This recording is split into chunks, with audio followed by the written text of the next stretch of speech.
let's do this then. So here's where I want to start. So we made this list of all the different ways you can prospect. Now, here's the problem though, is usually what happens, so we're going to talk about two pieces to this. One is coherent marketing and the other is discrete. So typically most people will do their prospecting things in a discrete fashion. And what I mean by that is it looks like this. You'll come to a training like this, or you'll be sitting in a sales meeting at your office or something, and somebody will bring up and talk about, look, since we're going to talk open houses, they'll be talking about an open house or something. And what will happen then is the agents will leave and go, okay, I need to go do some open houses. But then somebody else will come to the office and say, oh, I heard John talking about working for sale by owners, and he made some calls with me, and so I got some for sale by owners. And then you'll go, oh, well, maybe I should go do some for sale by owners. And then somebody else will say, oh, well, I've been farming and I get a ton of business that way. So then you go, oh, well, maybe I should do some farming. And then somebody else will say, well, yeah, but I listed some expireds. Oh, well, maybe I should do some expireds. And somebody else, oh, you should do some door knocking and some cold calling and some just listed, and maybe some mailers and some advertising. Do some internet leads. Where I should wear my name tag. Oh, I'm doing social media. But then I haven't done my open houses. Maybe I should try some networking or get some sign calls. Maybe I should do some distressed properties or call. Like, do you see the problem? Like, we're all over the place, which is why yesterday when we were talking about it, I said if you will identify 2 or 3 ways to go out and generate leads in a prospect, you'll be successful. Now, one of those has to be your SOI, so which we'll get into that later. But this is what discrete looks like. They just bounce all over the place, and it is very common for agents to do that. Like whatever the next shiny object is, that you'll want to chase after that shiny object, and so you'll bounce all over the place and have no coherency in what you're doing. So what we're going to talk about now, though, is a way that you can do this in a coherent fashion. So let me show you what I mean by that.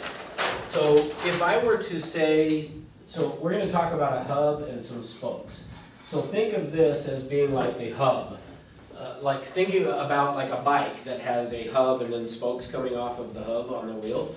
Think of this as being that same thing. So we're going to talk about now doing an open house.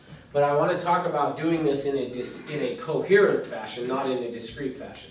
So to do this in a coherent fashion is, we're going to say, okay, I want to do an open house, but let's say that I wanted to prospect one of these other areas. So somebody pick one of these, I don't care.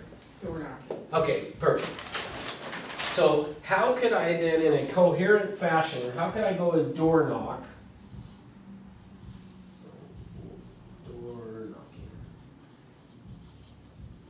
How could I tie door knocking to an open house? Advertise the open house the night before by knocking on doors. Okay, good. So I'm gonna change one thing you said in there though. So what we would want to do is go door knock, and the purpose of door knocking is to invite people to come to the open house. Okay? So the only thing I would change in what you said is you said the night before. What I'm going to recommend that you do is for at least a week beforehand, go and door knock and invite people to come to the open house. So we're not going to do it like the night before. I'm going to recommend that you go do it, spend the week before. You could really even go a week and a half before, I think. You could spend going and door knocking and inviting people to the open house. Now, here's the thing. When we go and knock on somebody's door, if you're doing it in conjunction with the open house, remember how I did with Trudy where I was talking to her and I made her feel like she was helping. It wasn't about me, it was about helping them. That's kind of that same thing we want to do with this open house. So I would want to go knock on doors in the neighborhood. And then I would want to say, so I'm going to give you actually 2 versions of this door knocking of how we would tie it together. So one would be I come and knock on Trudy's door and I say, hey, we've got your neighbor's home over here, the Smiths or whatever, and do you know them? And either she does or she doesn't. And it really doesn't matter if she does or doesn't. If she does, great, all the better. But if not, then what I would just say is, oh, well, just kind of so you know, they've got their home up for sale, they've got to move for whatever reason. And so we're going to be holding an open house. They're depending on what day I'm there. So either, this Saturday and Sunday, or the next Saturday and Sunday, whatever it is. So I just wanted to come and see who you know that would want to move into the area. Say nobody. So you don't know anyone. Okay, no worries. I appreciate you taking the time to think about it. And then I'm going to jump right into basically the just listed script. I'm going to go, okay, well, hey, what about you? When do you plan on moving? Oh, I don't. So my whole purpose of inviting to the open house is really just the excuse to be knocking on her door. But it also allows me to do it in a way of like, I'm not here to try to sell you a house. It's we've got their home for sale. And so I wanted to bring you an invitation. So here's an invitation to come to the open house. And would love to have you stop by and just take a look at it. And while you're there looking at it, you may think of somebody. So, sound good? Sounds Great. Thank you. And then how long have you lived here? Where did you move from? How'd you happen to pick this area? Well, if you ever were to move, where would you go next? So I'm just gonna then transition it right to this just listed script of talking to her to try to find out. And again, let me just make sure I'm tying this all together for you. So again, the excuse is the open house, but I'm then trying to find out, is she gonna be buying or selling in the near future? And if not, then I've got a select group of people that I stay in touch with. I wanna add you to that list. That make sense? Okay. So, now, I'm going to add another piece to this, though, along the way. Now, first, let me back up for a second. What, as far as open houses go, what have you, and I know I asked this already, but I don't remember what you guys said. What have you heard about open houses, good, bad, or indifferent? They're good for generating leads. Okay. What about the rest of you? I heard the same. Same thing, okay. You can So- get to know the neighborhood. To say that again? You can get to know the them, neighborhood. okay, yeah, good. Okay. So, but as far as, the people who show up, what have you heard about? They're mostly buyers. Okay, mostly buyers and looky-loos, okay, good, yeah. So, now, part of what we wanna do then with this is, we're gonna go and do this door knocking as part of, inviting people to try to get them to come to the open house. Now, when I draw this up here, this is what I would call an input and a feedback loop, this is, okay? So, think of it in marketing, part of what I'm trying to do is I want to send something out, like, let's just think marketing just in general. You're putting an advertising thing out, looking for what comes back. So this is an input and feedback loop. So I'm gonna go door knocking and invite to the open house, and then I'm seeing what feedback I get from what I put out. Is that right, following what I'm saying? So I'm gonna go and invite, and I wanna say to Trudy, hey, we're gonna be holding this open house. We would like for you to stop by and take a look at the home, and then while you're there, you may think of somebody that it could work for. Love to have you to stop by, okay? Great. So I invite her. Now, what I'm looking for though, is now, if she shows up to that open house, because if I just go knock on your door and invite you to come to an open house, and you are not thinking about selling your home at all, are you gonna come? No, but if you are, if you've thought about it, and you're, even if in this percolation phase, just of, every time I say that, I get excited. So, I know, but if they've thought about it or are thinking about it at all, what would they do? They're probably gonna come down, for what reason? To see how many interested buyers there are for the similar type of property that they have. Okay, good, what else? Curiosity About what? about price, how much I can sell my home. Okay, good. I would. Perfect, what else? How about to check me out as the agent, and I mean that from the standpoint of like, what are they doing? Yeah, not like check me out, check me out. You know, that's a different class I'll teach, but like they will come just to see like, what kind of an agent is this? And, cause remember, what I was saying is, and actually what Tony said, The reason that this is the hardest place to get an appointment with some of the people is because they've already made decisions in here. And so they're coming down to see what kind of an agent you are to decide, is that somebody we would maybe want to work with. Now, here's the other thing, is part of what I'm doing when I'm gonna do it this way is I'm gonna give you guys some ideas and things in terms of doing an open house that are maybe a little bit like extreme. I don't know if that's the right word, but you ultimately, let me say it this way. Doing an open house the right way is a lot of work. So I want to preface what we're going to talk about right now is it's a lot of work.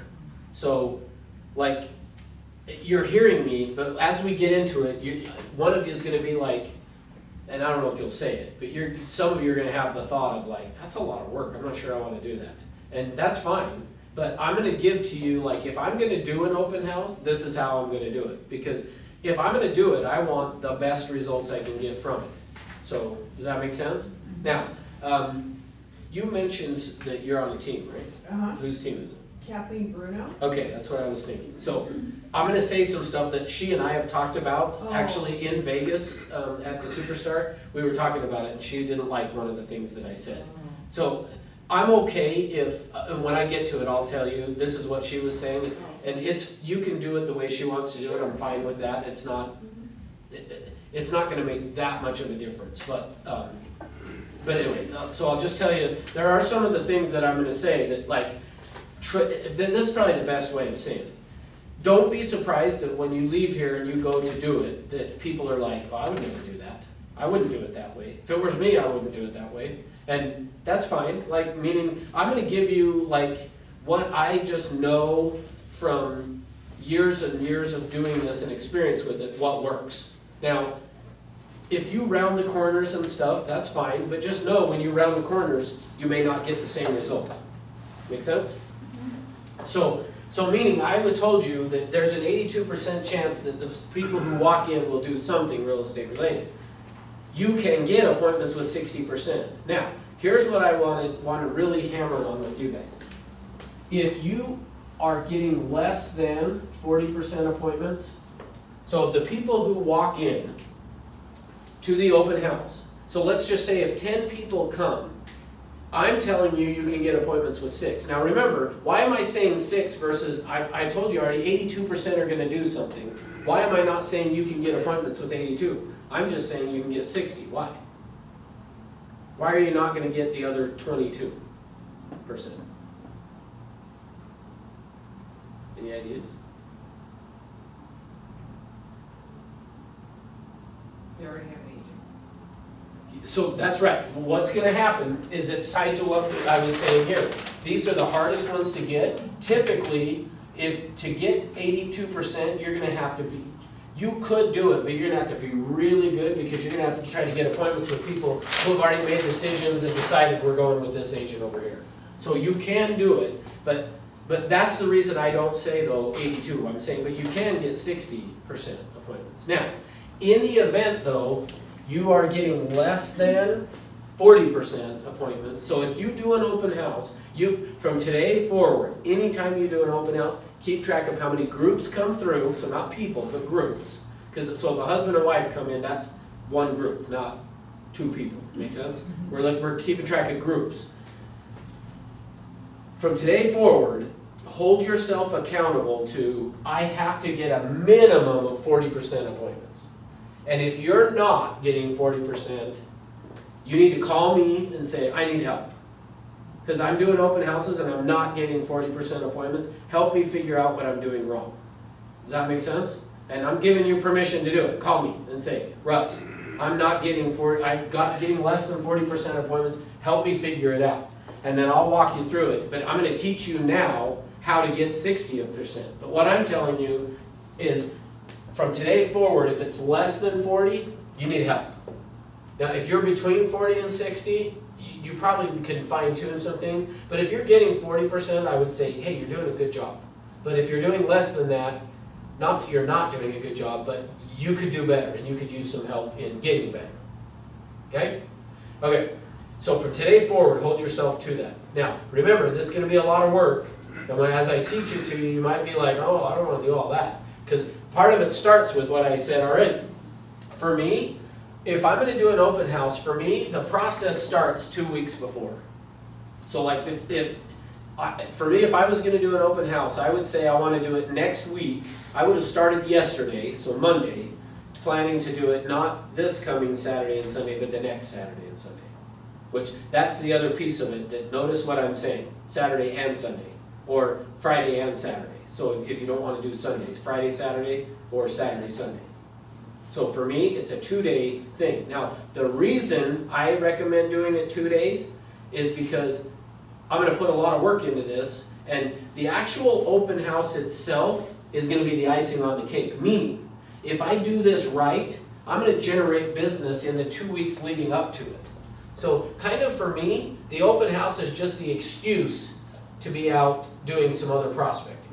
Now, I'm gonna show you what that looks like for how to coherently tie all this together and to make it work, and then we're gonna get into, at the open house, then how do you get 60% appointments? Because if you had 10 groups come through and you get 6 appointments, is that pretty good?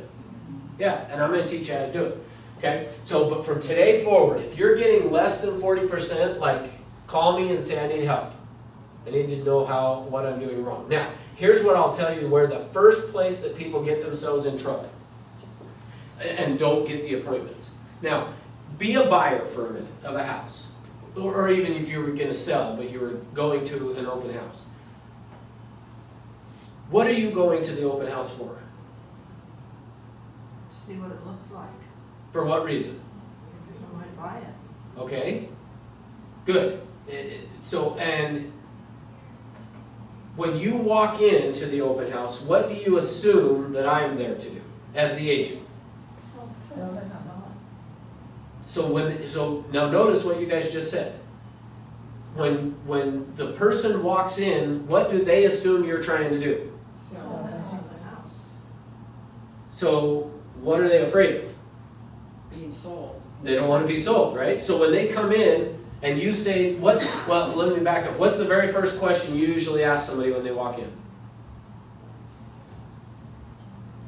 Yeah, oh yeah, Are you with an yeah. agent? What's that? Are you with an agent? Thank you. That is usually the first question that people ask when somebody walks in is, are you working with an agent? Now, what I'm going to recommend is stop doing that. Do not ask that question first thing. Why? Why Because would you're just selling them right off the bat, you're not making a connection, you're not being their friend. Okay, good. And you're exactly right, because the first thing we've got to do is connect with them. Now, here's the other reason. People lie. They walk in, say, now watch, here's what happens. Now, this is what, we train them to lie to us. Here's how, watch. So let's say I walk into Carmen's open house, and she says, hey, are you working with an agent? And I say no, what does she then do? Like what do people do? As soon as, no, we're not working with an agent. What do they try, not necessarily her, but what do most agents try to do? Sell, yeah, they want to sell themselves on me using her. Well, now remember, more than likely, I'm either in the percolation phase or the information gathering phase, so I don't want to be sold. But she's trying to sell me on her. Hey, well, I could be your agent, I could help you, and I'm like, now remember, in percolation, they think, I'm not planning on buying, so like, why would I want to work with you? So, but she's attacking me, trying to get me, right? And I'm like, eesh. So I leave her open house. I walk into Trudy's. And when I walk in, first question she asks me is what? Are you working with an agent? And what do I say? No. Not yet. Usually what I say, well, kind of. Now, hold on, let me back up. I said no here, and what happened? She tried to sell me. So now I walk in, and I'm like, okay, saying no doesn't work because they try to sell you. So are you working with an agent? Well, we kind of are. And who am I thinking of? That's right. Even though, did she get an appointment with me? No. In fact, let's back up for a minute. When I left her open house, what did she get from me? Because she didn't get an appointment. What do we do when they're about to walk out of the house from you and you haven't gotten an appointment? What do you say to them? For real, tell me, like, if I'm walking through your open house, you've only done one, right? Yeah. How many have you done? 4. Okay, so I'm walking through the house, I'm done looking at it, I'm about to walk out the door. What do you usually say to them? Well, I just, say goodbye, and if there's anything I can do, and I hand them my business card. Thank you, that's what I was looking for. Yeah, And then, so when I left, what do you now have? Well, but see, I get their contact information when they come in. We're gonna talk about that. Oh, okay. But what do you have? When I leave, what do you have? I have nothing. No, you got something, hope. Oh, yeah, I have hope. She has hope that what? That I'm gonna call her You're back gonna call me, yeah. and be like, hey, help us buy a house. It's not gonna happen. Okay? So, because of that, I walk in, she says, are you working with an agent? And I go, well, kind of. And I'm thinking here, because, but when I left here, all I left, she just has hope that I'm working with her, but I just have her card. So I walk in and you say, are you working with an agent? Well, I mean, not really, but we kind of, I mean, we have someone that we met just 5 minutes ago. And what is Trudy gonna do now? Is she gonna try to sell me? Oh, well, let me tell you why I would be such a great agent. So in the unconscious, they're going, okay, that didn't work. They attacked me. That didn't work. They attacked me. So now I walk into yours and you say, are you working with an agent? And I go, yes. And then what do we do once they say yes? Back on. We back off and they go, oh, now I know the secret. Every open house. In And fact, they do that. well, and then here, they get so sophisticated that this is what happens. They come to Lori's, we're working with an agent. Oh, yeah, I've got. See, they get so sophisticated at it, they know how the game works, that they're better at this than you are. Yeah, Because but they come in and go, no, we're working with an agent. You go, oh, okay, go ahead and take a But I look. asked, who's your agent? Which, beautiful. High five, good job. That's what you should do. Now, and how do they respond? When they do that, They're lying. they're lying. When they go, oh, shoot, I wasn't prepared for that. Because that's not what happens. Most of the time, they walk in and go, we're working with an agent. Oh, okay, go ahead. Yes, figured out this game. I know how to have it not bug me anymore. I can just, hey, appreciate it, see you later. Now, if they happen to like you on the way out, they go, do you have a card? And then they'll take your card and make, like, we kind of liked her, so maybe when it's time we'll. So now, so from today forward, don't ever ask again, are you working with an agent? Because they'll lie. Now, they'll lie on the other side too. So let's say that I do have an agent, and I come into your open house and I say, she asks me, do you have an agent? Oh yeah, we do. His name's Tony. We're working with Tony. Oh, okay. But, hey, but Tony's out of town. We've got this other house that we would like to see. Could you let us in? Yeah, sure. Well, so she's nice. What do most agents say if I say, no, I'm working with Tony? I'm working with Tony, but he's out of town. Could you let me into a house? What do most agents say? No. Yeah, so I go to my experienced agent. Yeah, what do they say? No, why? No, because they're working with another agent and, you don't wanna.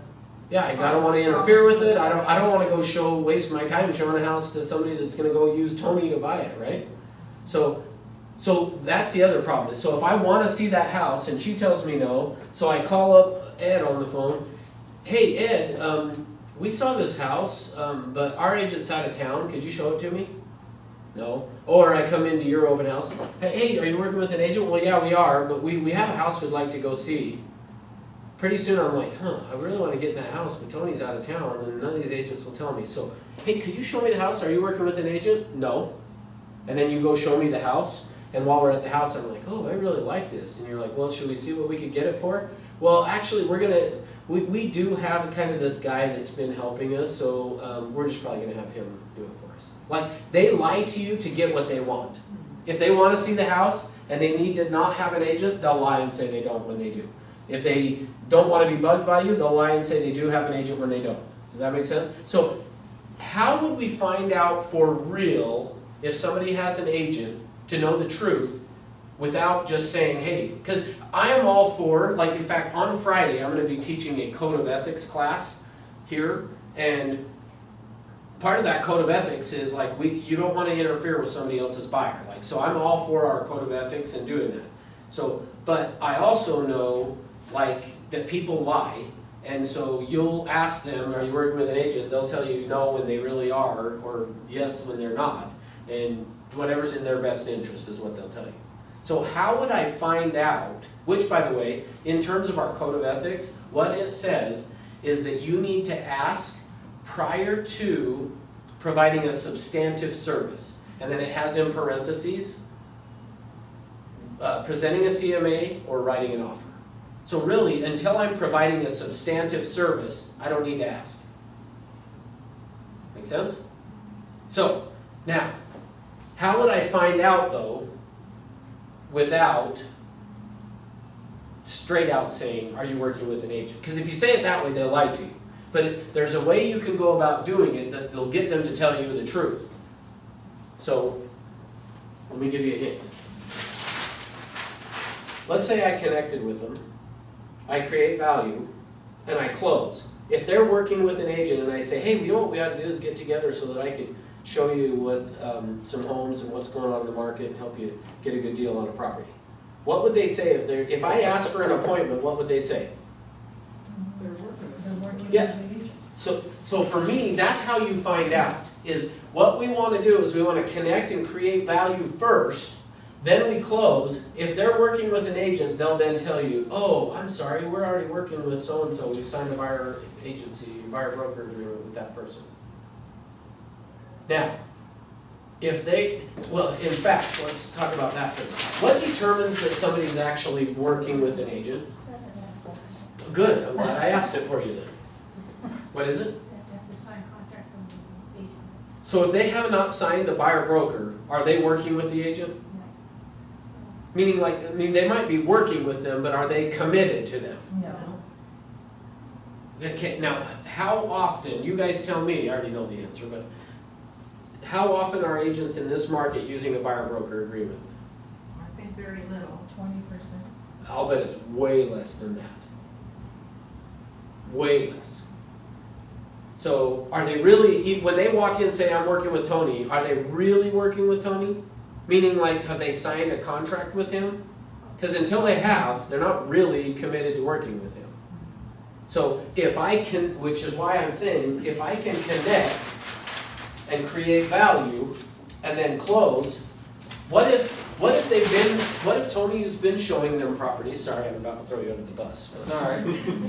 What if he has been showing them properties and doing all this stuff for them, but they show up to your open house, you connect and you create value, and then when you close, they're like, I kind of like her better than Tony. Maybe we should switch agents. What would they do? switch agent. Yeah, they'll go, yeah, let's meet. They'll sit down with you and you can then take them through the process, which I'm going to teach you tomorrow, and get them to sign a buyer broker with you. And now they're committed to you. Are you good about making sure your clients sign the buyer broker agreement? And you'll see tomorrow, if you'll do what I'm going to teach you tomorrow in, it is not a problem at all. They'll gladly sign it. So I'll take you through that. We're going to start into the presentation stuff tomorrow. So, Because all that means is they're not gonna buy from another agent, right? yeah, what it says is that if they do buy, It has- you'll get paid. Okay. That make sense? Okay, so from today forward, so the first thing in terms of the actual open house is don't ask anymore, are you working with an agent? You'll find out by asking them for an appointment.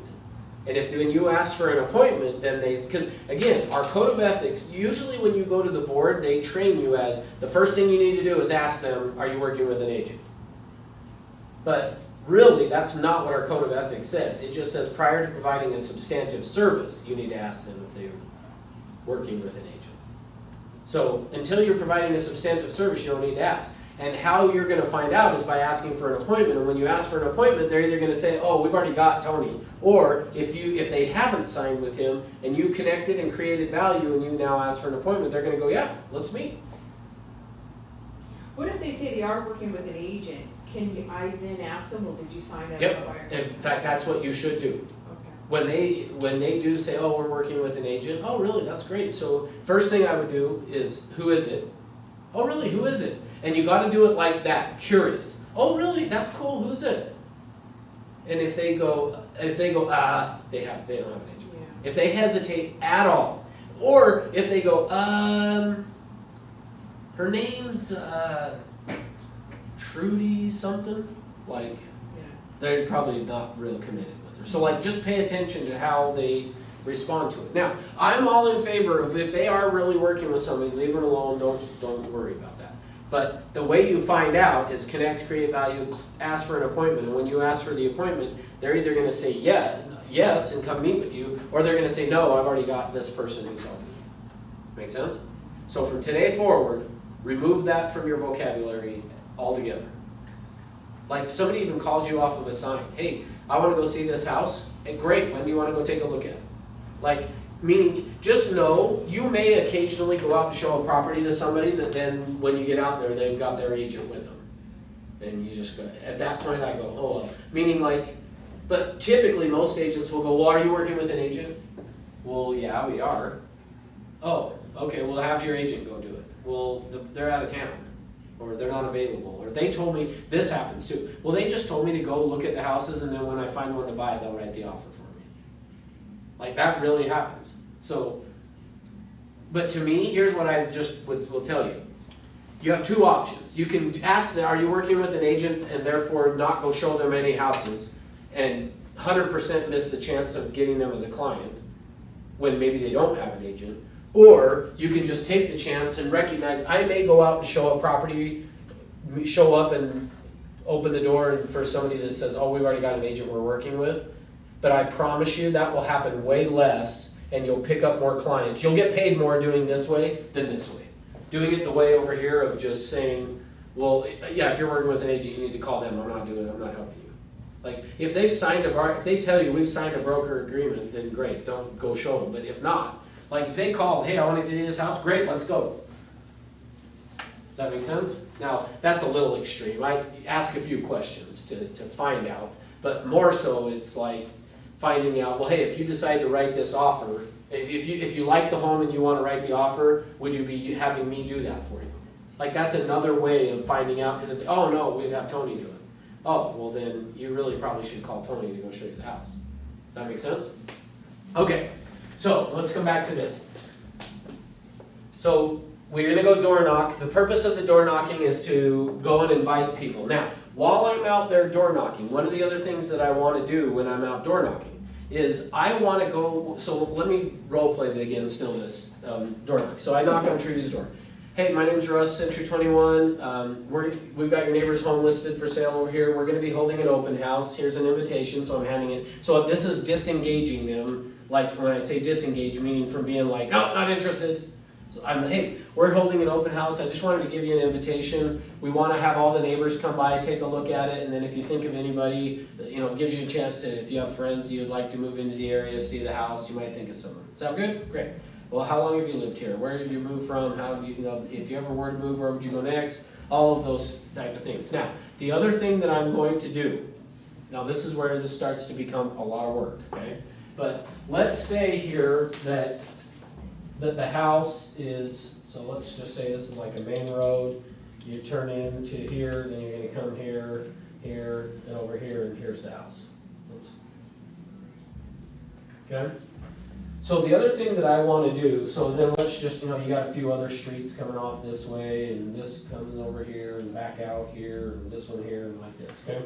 So I'm going to go out and I'm going to door knock all of these houses in here, inviting them to, hey, we're going to be holding this open house. Now, remember, I'm going to be doing this for at least a week before the open house. I'm out knocking on doors. Now, here's what I will tell you. For this open house, I usually recommend that you have 2 to 3 agents there at the open house. Now, you're going to see why here in a second, but part of why I say 2 to 3 is each of those people doing the open house also needs to contact 100 people. So you need to door knock 100 people and invite them to the open house. So if I've got 3 people doing it, we are going to talk to 300 people before the open house, which is now you can see why I want at least a week, if not almost 2 weeks, to be out door knocking beforehand, because I want to be knocking on the doors, inviting people to come to this open house. Does that make sense? So I'm gonna go out. Now, here's the other thing I'm gonna do. So I'm gonna hit all of these houses all in here. Now, so let me come back to this. So let's assume that Trudy lives like right here somewhere. It doesn't matter, it's just somewhere in that neighborhood.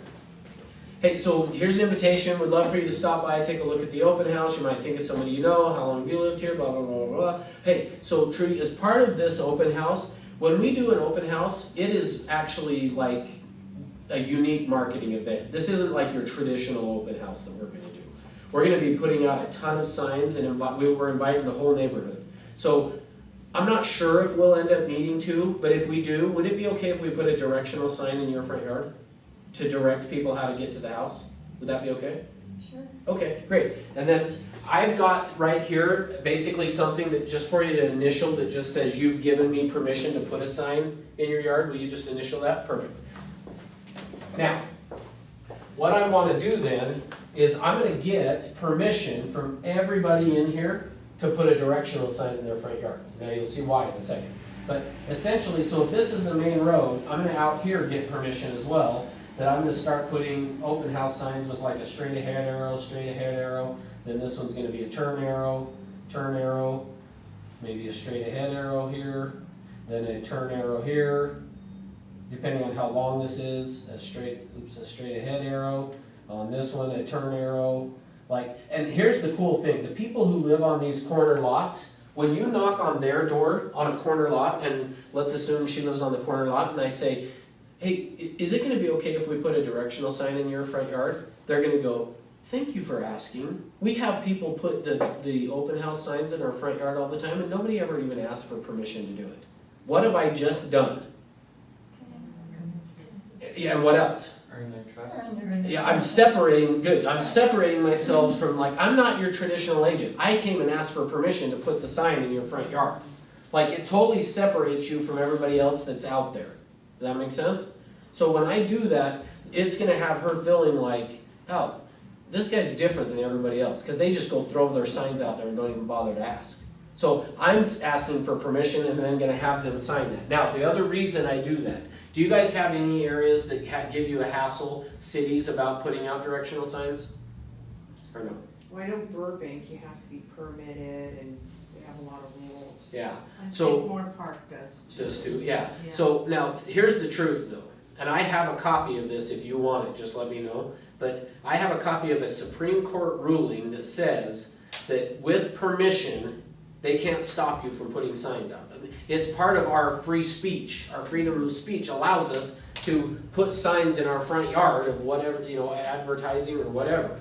But typically agents don't do it with permission. Therefore, the city comes around and says, oh, we've got sign ordinances, which the sign ordinances is true for public land, but if you put it on private property and get permission, technically they can't do anything about it. Now, with that being said, it's an uphill battle to try to fight that, but you can try, and I usually would recommend going to the city and showing them, here's the Supreme Court ruling that says, I get permission from everybody to put the signs up, I put them up before the open house, I take them down when I'm done. So it's not like the political campaign signs that are up there for 4 months after the person who lost doesn't win. They don't go pick up their signs, you know what I mean, right? So, but with sign permission. Now, the other reason I'm getting sign permission to direct the people to the house like this is I want to make a big splash in the neighborhood. See, part of what I'm doing when I'm doing an open house is I want to create a scenario in this area that has the people in there want to call me and say, come, if you want to come list my home calls, this is how you do it. Because you set yourself apart from everybody else that's out there, that when somebody else in here is thinking of selling, they saw how much work you put into it, and they're like, hey, come talk to me about selling my house, okay? Now, so while I'm out, so I'm gonna give her an invitation, I'm gonna invite her to come take a look at the home. I'm also gonna say, hey, we may need to put a directional sign in your yard. If we do, is that okay? Yes. Okay, I just need you to initial here that we can do that. Now, here's what I can tell you. If, based on that conversation from door knocking and inviting to this open house, she says to me, yeah, we've thought about selling our home. It might not be for another year or so, but we've thought about it. 100%, I'm gonna put a directional in her front yard. I wanna get permission from everybody, but then I'm gonna for sure put one in her front yard. Why? She's gonna see how wonderful you were. That's right, I want the excuse to go in and calling her then even the day before, hey, just wanted to remind you, I'm gonna be putting this directional sign out. Cause I've had scenarios where you go put the sign out and then the husband comes over to the open house, knocks on the door and is like, who put this sign out? And, well, what's up with all these signs? And then Trudy gave us permission. This is why we have an initial. This is her signature or her initial that she gave us permission. And they go, oh, all right, I'll go put it back, sorry. So that's the other reason we want permission, is if somebody says anything, hey, we got permission from it. So, but for me, I want permission so that I can call her, hey, just want to remind you, I'm gonna be putting open house sign out. Is that okay? Yeah? Okay, great, well, put it out. Then after I'm done, I'm gonna write a thank you card, handwritten thank you note. Hey, thanks for letting us put the sign out. We had 15 groups come through, or 30 groups, or whatever it is. We got the home sold, whatever happens. I'm gonna write a thank you card, put, hey, stop by, knock on the door. Hey, just wanted to give you this. Thanks for letting us put a directional sign out in front of your house. So I know you've talked about that maybe in a year you're gonna think about doing something. We'll stay in touch and we'll get your house ready to go so that in a year when it's time, you know what to do. Sound good? Great. Does that make sense? Okay. So that's how I'm gonna do this. Now, let's say though that I'm gonna do an open house, but I wanna work one of these other areas. Let's say for sale by owners. Okay? So let's say that I'm interested in working for sale by owners. How could I connect for sale by owners to, like if I'm gonna be doing an open house and doing this as this hub event, how could I then work for sale by owners in conjunction with an open house? Well, you can knock on their door and say, clearly you're moving, have you thought about this house? I'm having an open house, would you be interested in looking at this house? You could start the conversation that way. Okay, good, love it. Let's say though that they live right here. What if they live right there? Probably they're not gonna, you never know, they might be interested, but I love your line of thinking, but what if they're right already close by in the neighborhood? Oh, let me pause. I wanna go back and finish one thing I forgot on door knocking.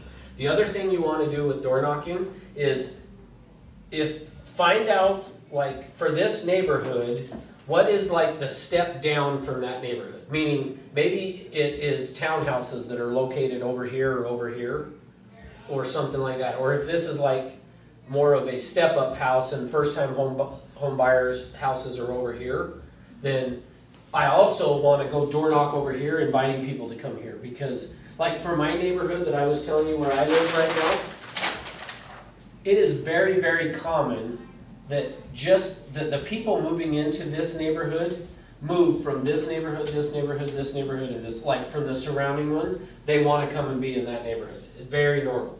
So I kind of want to take that approach with this. If there's a step down from this house, and I don't mean that in a bad way, but like price range down from here, I want to go door knock that and invite them to come to here, because I might find the buyer for this house here too. Does that make sense?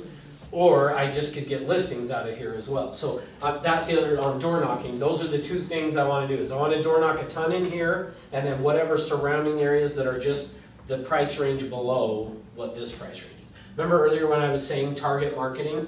I was talking to you about, hey, I've got some target marketing techniques. That's what I was referring to.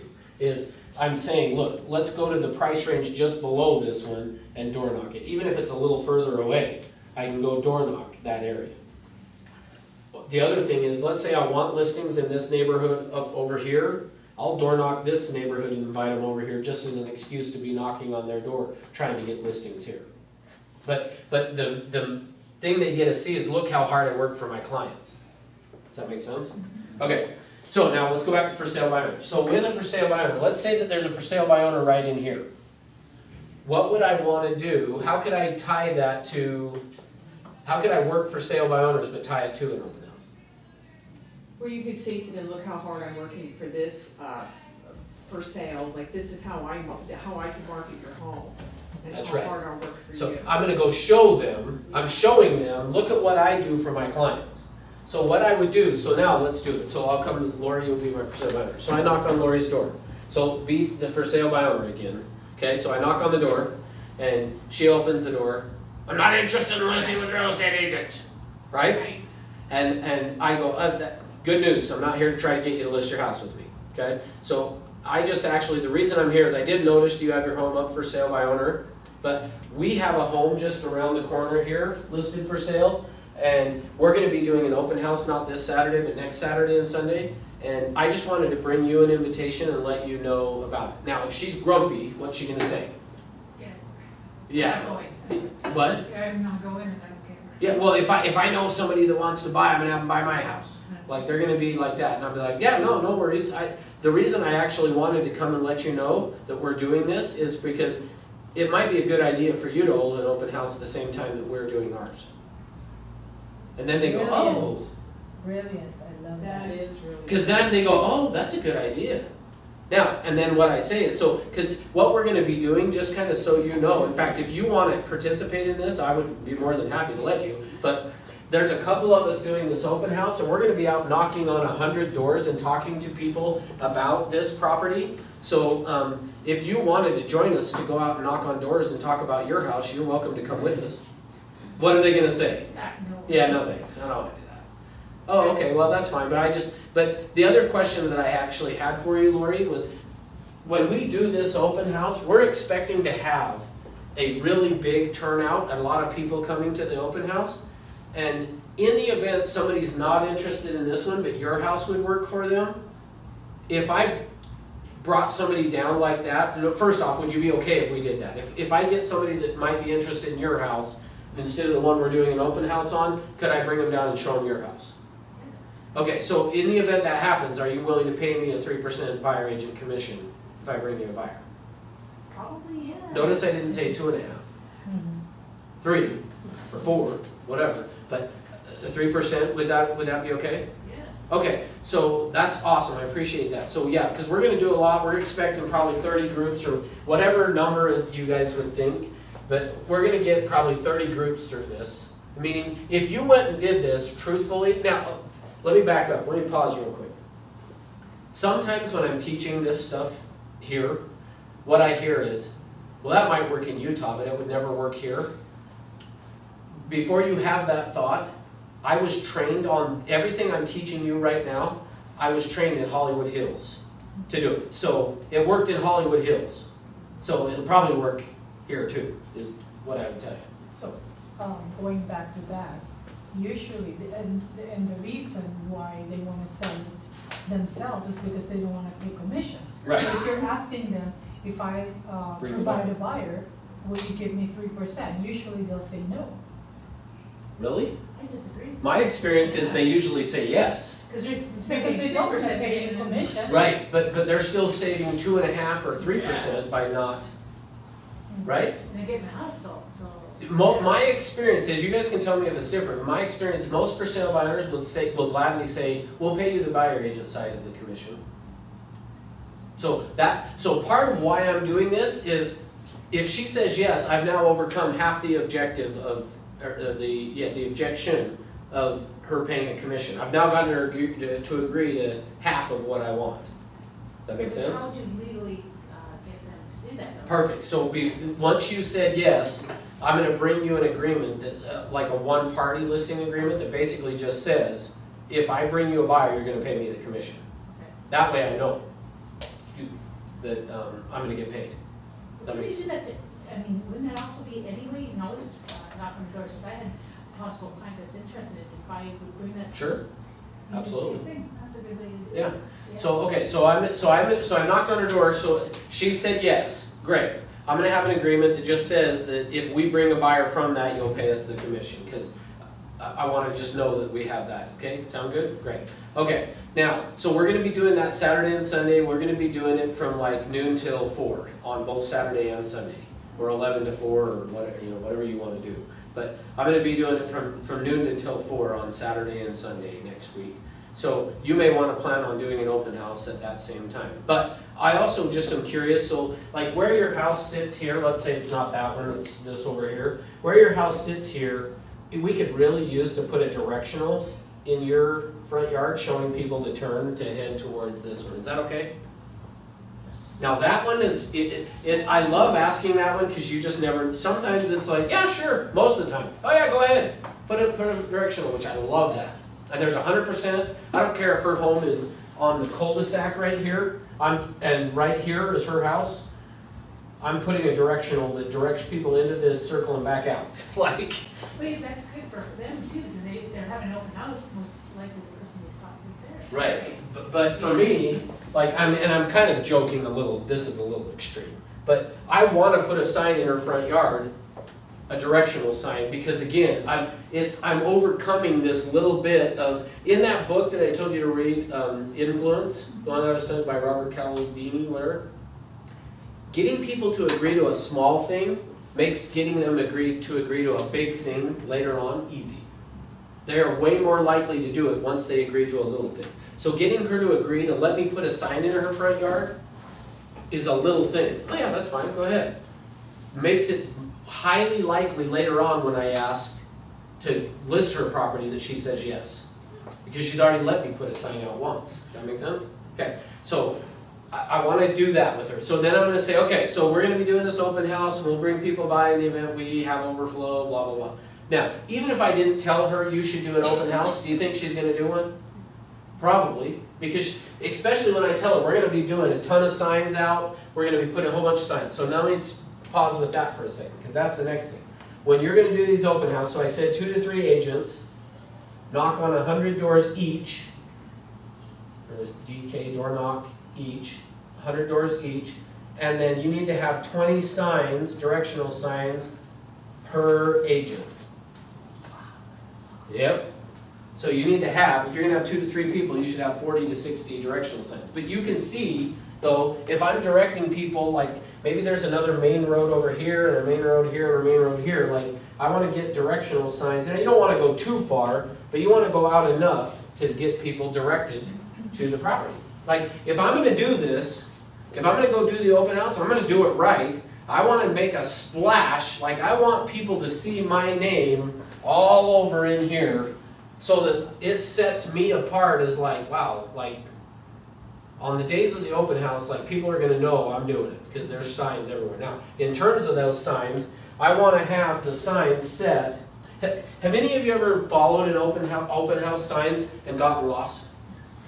Like that's what you don't want to have happen, which is another reason you should put out a lot of signs. Most agents put out 2 or 3 signs and that's it. Like for me, here's how you need to do it. Is like if I'm going to put a sign out on this main road here, if I'm going to put a directional sign out, when I get to that directional sign, I should, not long after I get past that one, I should be able to see the next one. That's how you know how far apart they should be. People should not get lost. Now, let me tell you a quick story. I pull out of my neighborhood one day. Now, on the corner of where my neighborhood is here, we'll go back to my little drawing here. You go along here, there's a couple of other cul-de-sacs. Then there's the main road here. So right off of that, there's like a vacant field here that the city planned for somebody to build a church right there. It's never happened in 18 years, but it's a vacant lot right there. Well, inside that, I turn out of my neighborhood onto that main road, and I can see on this vacant lot, there's like 3 signs. The first one says open house, the second one says daily, and the third one says, I don't remember, like 10 to 5 or something. I don't remember what at the time was. But open house daily, 10 to 5. So there's 3 signs in there. So I was like, oh, and they were Century 21 signs. So I'm like, oh, that's interesting. I wonder who it is from our company that's doing it. So I'm driving down, and as I go down that main road, I never see another sign. I don't ever see another sign. So I go to the grocery store that was down the street. I come home, and as I come out of where the grocery store is, I turn right onto that same main road, and I cross the other main road before I get to the house, or to my house. And as I cross, on a telephone pole, so there's a telephone pole there, and on the telephone pole is those same things: open house daily, 10 to whatever. So it's like that. So I'm like, oh, okay, maybe I just missed the sign. So I drive this way. I never see another sign.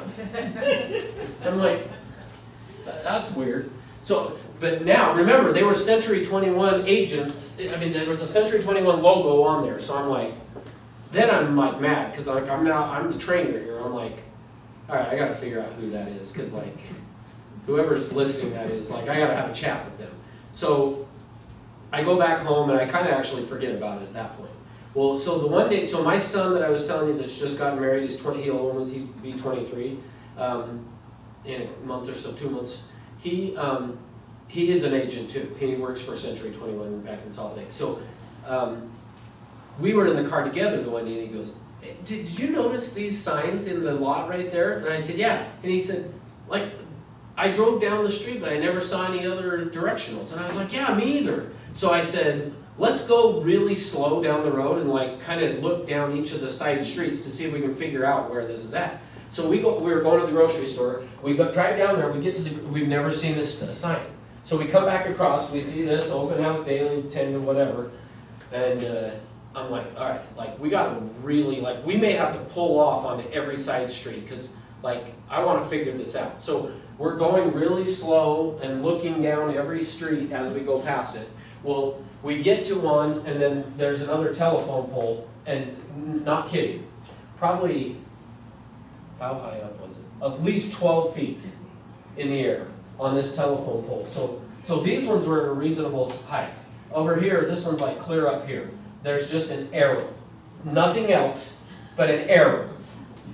And I said to my son, I'm like, you don't think that's the directional, do you? And he's like, I don't know, let's try it. So we turn onto the street where on that telephone pole, and literally, it was like an arrow, like literally like that wide, and like and it was so high up that it was like, I don't know that, I mean, nobody's gonna, I was looking for it, and my son had looked for it before and didn't notice it, and this time it just happened, and I'm like, I wonder if that arrow is, so we turn onto there, we drive down to that road, don't see anything else, come to a stop sign, there's still nothing else, we look both ways, nothing else, we keep going, come to another stop sign, and again, clear up high, there's an arrow. I'm like, all right, let's turn with that arrow, so we follow that arrow.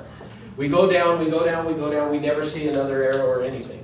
So I'm like, okay, it's gotta be right here somewhere. So we like turn onto every street, we finally turn onto one and go in, and there's a Century 21 sign in front. I'm like, there it is. So then I'm like, oh, man, when I see who this agent is, like, I'm gonna let him have it. Now, luckily, in Utah, there's Century 21 Everest, which is us, but then down in Utah County, so just the next county down, there's another Century 21, and I won't say the name since we're live on Facebook, but there's another Century 21 down there that's not us, and it was that company. So I was like, whew, at least it wasn't us. Like, I mean, it still didn't make Century 21 look good, but I'm like, at least it wasn't Everest, so I don't have to worry about that. But, so here's my point. If you're gonna go through all this work, you might as well get the rewards from doing all this work and have the signs. So the signs should be to where nobody should ever get lost. Now, let me give you a quick story. So I first started coming down here training last June. So I had in the training in, I don't remember if it was June or July, but I had an agent that came to this training, we were talking about this, and I told all this, hey, if you're getting less than 40%, let me know, blah, blah. She calls me one day, hey, okay, when you're down here next, will you, if I plan an open house, will you take a look at it? Well, at that point, I would always leave on Friday to go home, so I'm like, I'm not gonna be here at all on the weekend, and at that time, I would fly in, the flight that would bring me in was on Sunday night at like 9 o'clock, so I was like, I'm not gonna be there on the weekend. If you plan it during the, like in the afternoon on a weekday, yeah, I'll be glad to come over and do it. So she did it, I think, from like 4 to 6 or 4 to 7 or something, so that as soon as class was done, I could just head over. Well, it was in a neighborhood just not far away from here, I mean, a couple miles maybe away from here. So first thing I told her is, don't give me the address, tell me where you're, will you have a sign off of, I think it was off of Los Angeles here, and she said yes, and I said, okay, that's all I want to know, is that I'll see a directional sign, and then I'm going to follow it. And because that's the first thing I want to see is how well does she put the signs out to see if I can even find the house. I got lost. So, like, I mean, luckily I was turned around and went back another way, and then I found another directional. But like, that should be kind of your first goal, is people should not get lost trying to find it. So you should have enough signs out that as soon as they get past this one, I mean, it doesn't have, you don't need to be able to see it while you're at this one, but pretty close after that, you should be able to see it in the distance. So if you're inside the neighborhood, every 3, 4, or 5 houses, whatever makes sense, so that they don't get lost. Like, because if you're gonna go through all this work and do this, like, you might as well get a ton of people to show up, right? So make sure they don't get lost. So 20 signs per agent. So if you're gonna have 3 of you, you need to have like 60 signs put out. Remember I said it's a lot of work, right? So when you put the signs out, you wanna start out here and work your way in.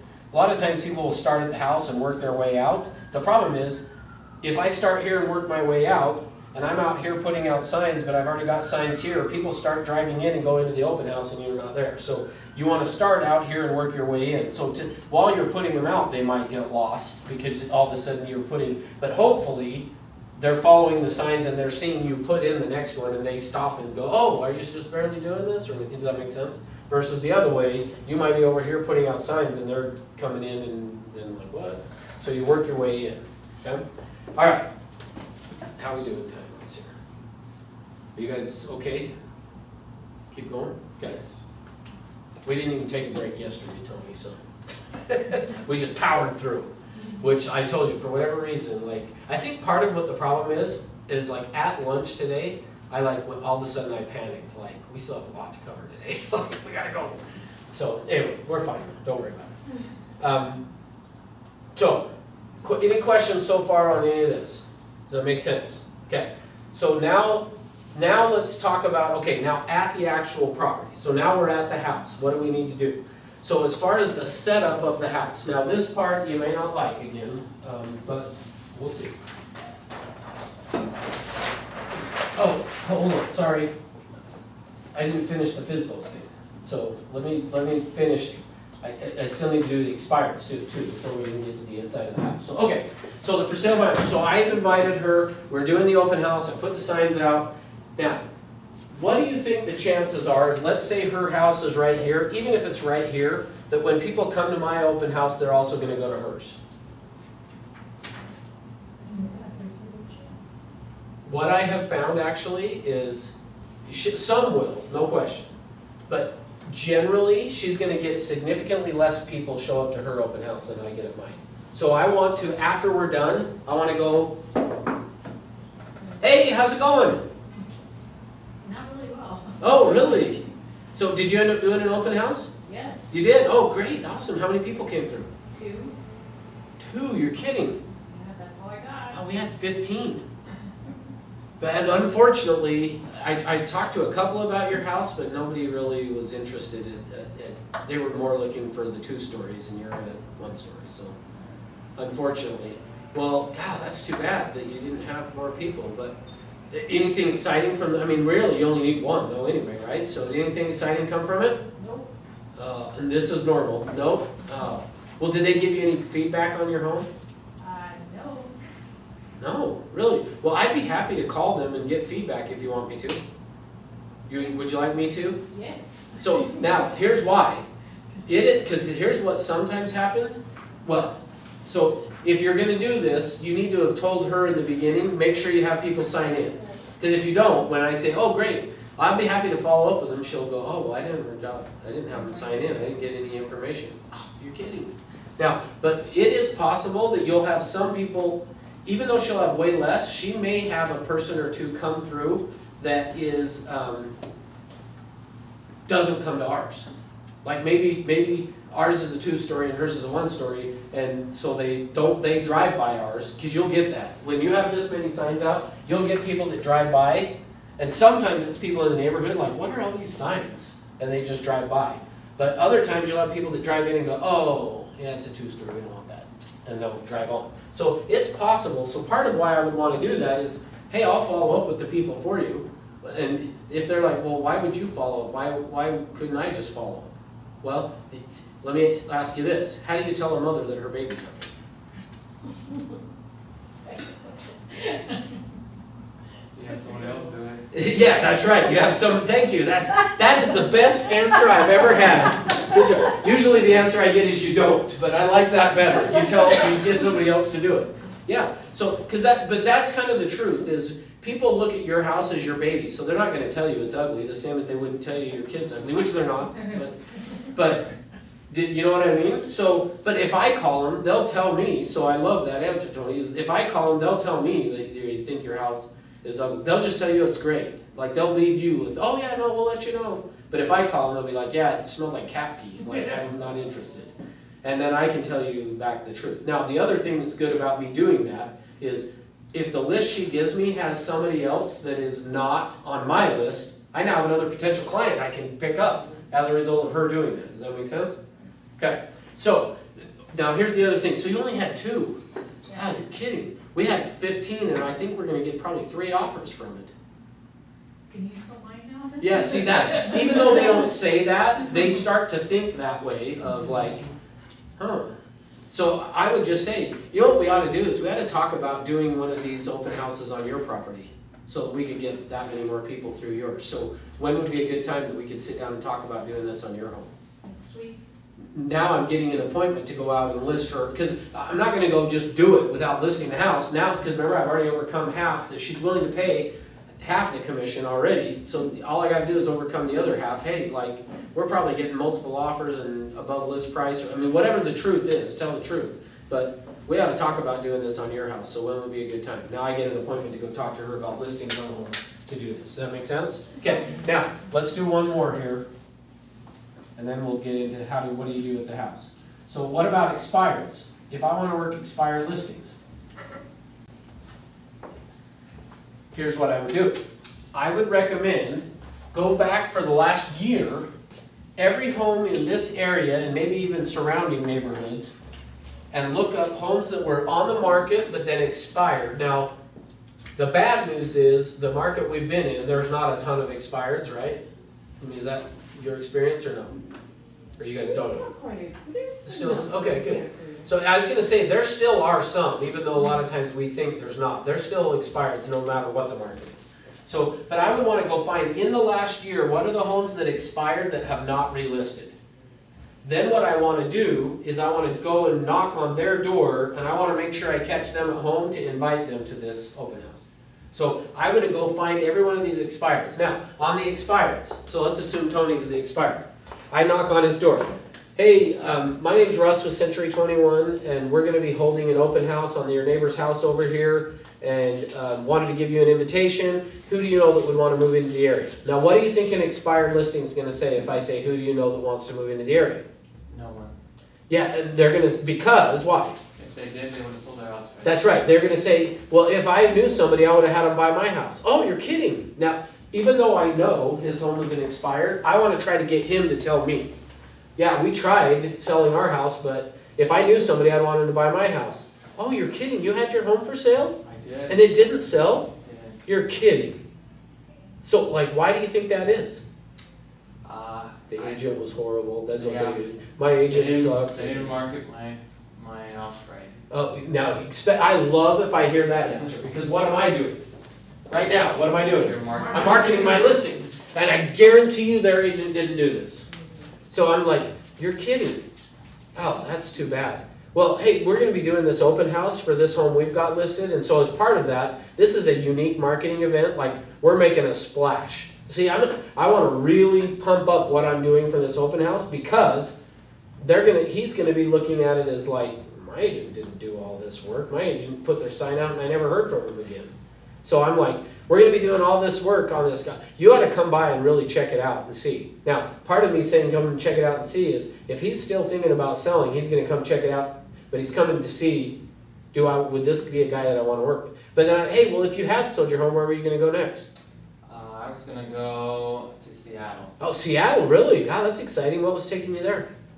See, I'm just being a curious, friendly person now. The music scene. Oh, really? Wow, that's awesome. What do you do? I'm a touring musician. Oh, really? That is so cool. That's exciting. And then I'll ask more questions.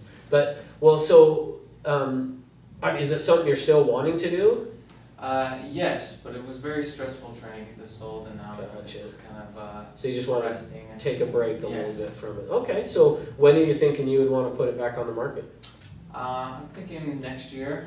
Oh, really? God, we ought to talk about doing this same type of a marketing event on yours. But so come and stop by on Saturday or Sunday when you get a free minute. We're gonna have cookies there and stuff. You can come check it out. But we could talk a little bit more about doing this on your house, helping you get your home sold. Sound good? Yeah. Like, so, see, so I want to hit the expired. So these ones are ones, again, I want to put a sign in his front yard if I can. Like, I want to get all those little steps so that when it's time, he's like, going to be easier to get the listing from. Does that make sense? So this is how we do it coherently. So this is how I'm going to go do this, because if I'm going to be doing an open house anyway, I might as well go talk to all the for sale by owners in the area, and I might as well hit all the expireds so that I can get some more listings out of doing this open house. Does that make sense? Okay. So, and really that same concept goes for anything you want to do off of this list, wherever my list is here, is you would just do another hub and spoke with any of these things, and just go out and invite them to social media. If you're going to be doing an open house, do a digital invitation, throw it onto your social media. Hey, I'm going to be holding this home open on Saturday and Sunday from this time to this time. If you know of anybody that wants to move into the area, let me know. If you're in the area, stop by and see me, say hi, whatever. But can you see how I'm tying this all in together then? If I'm going to do it, I'm going to use all these other ways to drive traffic to that. But really, it's just the excuse to be going out and hitting these for sale banners and expirings at the same time. Make sense? Love it. You loving it? Good.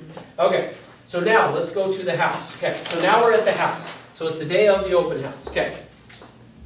So let's say that here's the house, okay? Remember how artistic I am. That's the front door. What I want to do is I want to get a table. So one of the things in your book here, actually, if you go to, this is where I got to get these things numbered. I think the open house stuff is like one of the, before the numbered pages, it's one of the last areas, I think. Maybe not. Yeah, it is. Oh, mine doesn't have one. So anyway, under there has got a list of things for, like that you would potentially need. So, like for me, I had a little bin that I had all this stuff in. Yeah. All of this checklist of items. Now, and where that checklist came from is just over time figuring out like, oh shoot, it would have been nice if we'd have had this or that. So you're not gonna need all that stuff every time, but you're gonna need it sometimes. And so I just had a big bin that I kept in my car that just had all that. Or I didn't always keep it in my car, but I had it basically just the kit. Like if I was doing an open house, I could just boom, throw it in the car, go to the open house, put it back.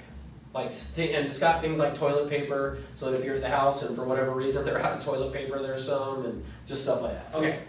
Now, so part of, on that list of things that you want to have though, is you need to get like a little table get like a lightweight one from Walmart or whatever, just something really light, easy to carry around. But what I'm going to do is I want to put that at the front door like this, so that when I open the door's here, the table's there, and when I'm standing here, I'm blocking the door. Now, one of the things that I know about people who show up to open houses, they are hit and run artists. Their objective is get in, get out without talking to you. Have you noticed that? That's what they want to try to do. Get in, get out, not talk to you. So our objective then needs to be we have to slow them down. So how we slow them down is, let's assume this table here is our table. And we'll put it like this. So this is the front door, here's this. When they walk in, I'm going to have the table here, the front door opens here, I'm here. So the door's blocked. So we're blocking the door. Now, it's subtle, they don't notice that's what you're doing, but all of this is designed to slow them down because they're trying to rush through. So you open the door. Now on the table, you want to have a tablecloth as well. So I would get a tablecloth. So that's why you can get just a cheap old lightweight table, but then you've got a tablecloth that you're going to put over it so that it looks nice, okay? Now on this table, I'm going to have the sign-in sheet. So I'm going to have the sheet for them to sign in so that I know who's coming. Now, and then I'm also going to have a little placard right there, and I used to have it in the book, but for some reason I don't know how it's disappeared out of here. Does anybody have? No, I don't know what happened. Like they all had them in, and then now they're gone. But that's okay. I'll get it to you. I'll get one to you.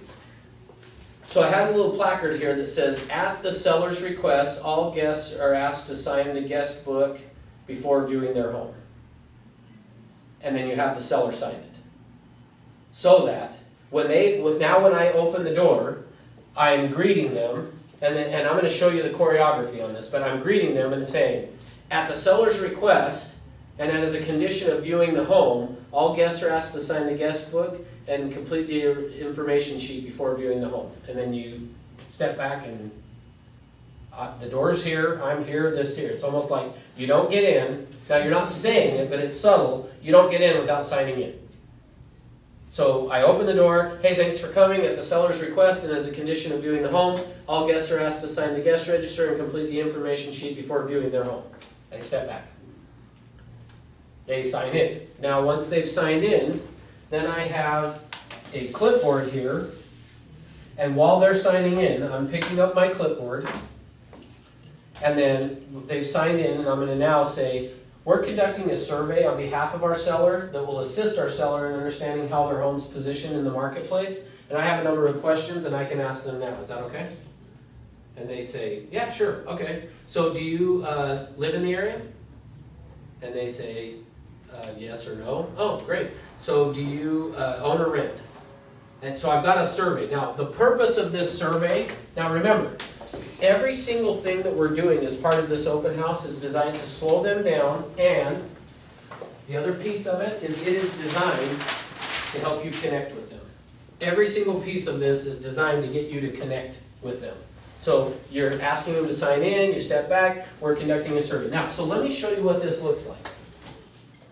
Somebody come be my buyer, a potential visitor at the open house. Who wants to do it? All right, cool.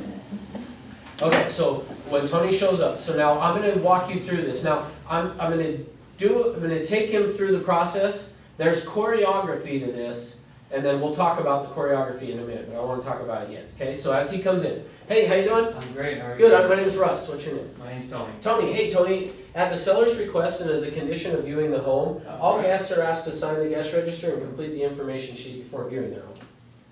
So he fills it out, he signs it, I go, perfect. So we're conducting a survey on behalf of the seller that will assist our seller in understanding how their home's positioned in the marketplace. I have a number of questions and I can ask them now, okay? Absolutely. Perfect. So do you live in the area? Yes. Oh, you're kidding, where do you live at? I live off Madera. Oh, geez, really? I'm actually just off Cochrane in Madera. Oh, cool. Yeah, in the Marriott. Yes. There, that one? 1,000. Oh, okay. So, really, so how long have you lived there? About 6 years. Wow, 6 years, good for you, that's awesome. So, do you work in the area too? I do. Oh, you're kidding, what do you do? I am a director. Oh, really? For what company? Fox. Oh, really, cool, that's Yes. awesome, good job, that's Yeah. great. So, now I had something funny I was gonna say, now I can't remember what it was. Oh, I know, so, married, kids, no kids, hate kids? I hate kids, but I have 5 kids now. Okay, awesome, good for you. So that's why I need this. That's why you need this split. Yeah. Now, so let's pause for a second. What am I doing? Connecting. Yeah, so the purpose of this survey, notice, now back up for a minute, so just right there. Okay, so we're conducting a survey on behalf of the seller with system and understanding how the host business. I've got some questions. So do you live in the area? Yes. Yes. I'm doing survey. Oh, you're kidding. Now what am I doing?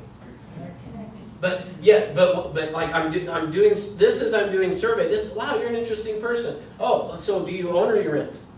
See, I'm doing survey. You own or rent? Oh. Oh, you own, really? How long have you owned the house? Now I'm not, oh wow, you're interesting. Now I'm doing, so the purpose of the survey is when you don't know what else to say. So the idea is you're gonna use this survey to connect with them. But in the event that I'm not if I can connect with them, and this is what happens. So he comes through and I'm like, oh, you're kidding, so you're director for Fox, so any of the movies or anything that I know of, or? Yeah, we're doing a reboot of Married with Children. Oh, you're kidding? Yeah. That's awesome. That's cool. So I'm going to chit chat with him about that. And the whole time we're walking through the house and I'm talking to him about him, finding out about him. Now, it is not uncommon if you connect with him, you never go to the survey again.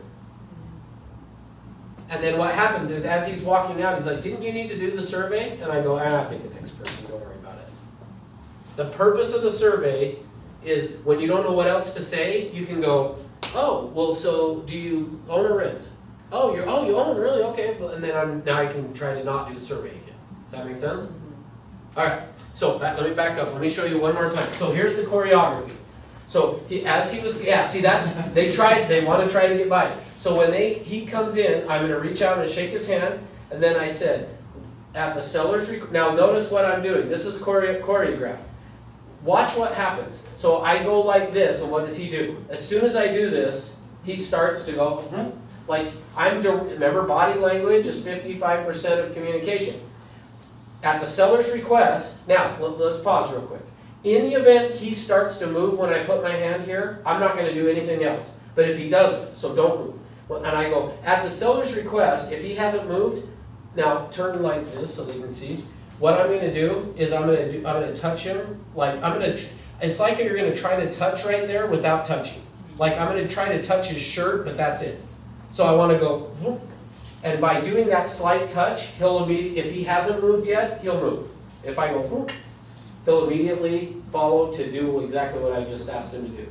And then as soon as I was done with that, as he's filling it out, I pick this up, and then I'm doing this. What's the message I'm sending? Follow me. Now, if he starts to move, great, I'm not gonna do anything. But if he doesn't, I'm gonna give him that slight touch, which is like, follow me, and then I'm gonna walk him through the property. Now, so give my hand, thank you.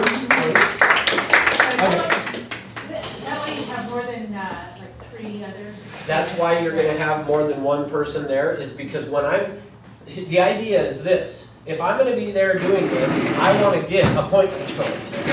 And I wanna be able to get deals out of this. So if I'm gonna be doing this, when he walks in, he's 100% mine, like, until he leaves. Like, I'm with him throughout the whole house.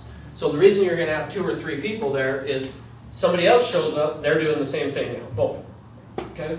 Excuse me. So the other thing I'm gonna do is then I wanna have figured out in the house how we're gonna go through the property. Now, in the ideal scenario for me, I wanna take him through the house and end in the kitchen. And I wanna end in the kitchen, and we're gonna have in the kitchen, we wanna be baking some cookies in there. Why? There's 2 reasons. What? It's homey. Yes. Now, the ideal smell that you can have in a house is baking bread. But that's gonna be awkward for us to bake bread at somebody's house in an open house, right? So instead, we're gonna do cookies. So, and the ideal smell of the cookies that you would want is from Costco. They have the Otis Spunkmeyer white chocolate macadamia nut. I personally don't dig that cookie as much, but the smell of it is kind of what you want. When I worked at the Marriott, we used to make those, put them in the lobby, and it was like people were floating to the lobby without even knowing what they're doing. Yeah, it's like, oh, yeah, exactly, you're right. Yeah. So we want to have that. Now, the purpose of it is twofold. One is to have the aroma of that in the house, which actually, funny story real quick. So I had a listing, and I hadn't even told the seller this, but I was going to be showing the property, and she said, I'll be there at the house until you get there, and then I'll leave. I'll just go hang out outside and go walk around or whatever. So I get to the house, and I walk in, and I'm like, are you baking bread? And she's like, yeah, I just decided that it probably would be good to bake bread. And I'm like, yeah, smart. Like, that's the best, because like, you know, like that's the best smell ever, right? When you walk in the house and it's like, oh, baking bread. So she's like, yeah, I'm baking bread, and she's like, I figured that would be good. I was like, oh, genius, like that's gonna be awesome. We're standing there talking, waiting for the person to show up that I was gonna be showing my listing to, and we're standing there talking, and all of a sudden I'm like, I think it might be burning. She had it on broil for some reason and totally burned it. So now it smelled like burnt bread. I'm like, yeah, not such a good idea. So anyway, so the idea being that we want to have them stopping in the kitchen. Now remember, they're hit and run artists. Their job is get out as fast as they can. We're trying to slow them down. So you want to end in the kitchen where those cookies are that they've been smelling the whole way through the house, so that you can say, oh, would you like a cookie? But the seller would like you to stay. If you're going to eat a cookie, they would like us to stay in the kitchen with the cookies so they don't get crumbs all over the house. See, so now if they're going to have a cookie, they're forced to stand there and talk to you in the kitchen. Which my experience is most of the time they're like, nah, it's okay. But at least I want to try. Now, the idea then is for me to get into a relationship with them as we're taking them through with the survey to ask questions, so that I can then, now to tie all this together to you, start asking for appointments, because you're probably going to have to ask 3 to 5 times. So what you want to do is on your open house here, is I want to identify, and what I like to do, if you're going to do this anyway, is identify the route you're going to walk them through the house, put some tape or something on the floor, just a small, have some way that you mark it in here, so that as you're walking along, you know it's there, but they probably wouldn't notice it, so really small. But, and then your goal is, so you kind of turn it into a little bit of a game. So if Laura and I are doing the open house together, we tell each other, okay, before you get to this first X or whatever piece of tape on the ground, you have to ask for an appointment. And before you get to that one, you have to have asked again. And before you get to that, like you turn it into a little bit of a game of like, I've got to ask for an appointment every time I get to this piece of tape that's on the ground. So, which is, if you haven't yet, it's funny how you'll be like walking with them and then like the tape's right there and you'll like stop and block the doorway. Like, what was the movie you were, or TV show you were working on? You know, like you're like trying to, I can't go past this or else like, you know what I mean? You make it kind of a game of trying to ask for an appointment. So some of the ways that I'll ask for an appointment would be, as we're chit-chatting there, and he's saying, yeah, we got the 5 kids, and you know, I hate kids, but I got 5, and so, well, hey, so have you had a chance, Tony, to sit down and talk to anybody about what's going on in the market today? I have not. Oh, you know, that's the very reason we should get together, because one of the things that I love to do is educate people on the market. Now, which is better for you, afternoons or evenings? So, and if he's, nah, we're not quite ready yet. Oh, okay, great. Now I can keep walking through, chit-chatting with him, talking to him, creating value. Remember, so I'm trying to connect, create value so that I can close. So I'm trying to connect, create value, close. Now think of it this way. So to some extent, this is what I'm doing. So this is like a figure 8 here. And if every time I get to this figure 8 here, I've got to ask for an appointment. So it's almost like this is this dot here, that's a dot here. So as we're walking along, I'm asking questions, ask for an appointment. Asking questions, ask for an appointment. Ask questions, ask for an appointment. Does that make sense? It's like we're in this figure 8 where we just are consistently, I'm going to ask for an appointment. When he says no, then I'm going to ask question, ask for an appointment. I'm going to ask 3 or 4 questions, ask for an appointment again. So as you're walking through, you're chit-chatting with him, talking to him, asking for an appointment. Okay, well, what about this or that? Oh, you know what we ought to do is we ought to sit down so that I can hear more about what you're looking for in a home. I can keep my eye out for you. He says, nah, that's okay, we're not that interested. Oh, okay, well, so how long have you worked for Fox, and what do you do with this and that? Oh, you know what, actually? But so Tony, I actually have, a lot of times our office will advertise its listings before they hit the MLS, so I'm trying to create some value. So I get access to properties before they even hit the market. So give me an idea what it is you're looking for in a home.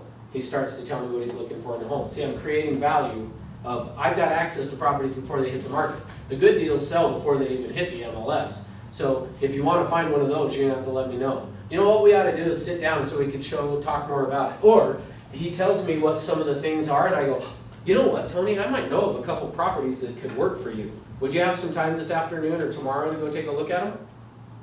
See, I ask questions, try to get an appointment. Ask questions, try to create value, then close.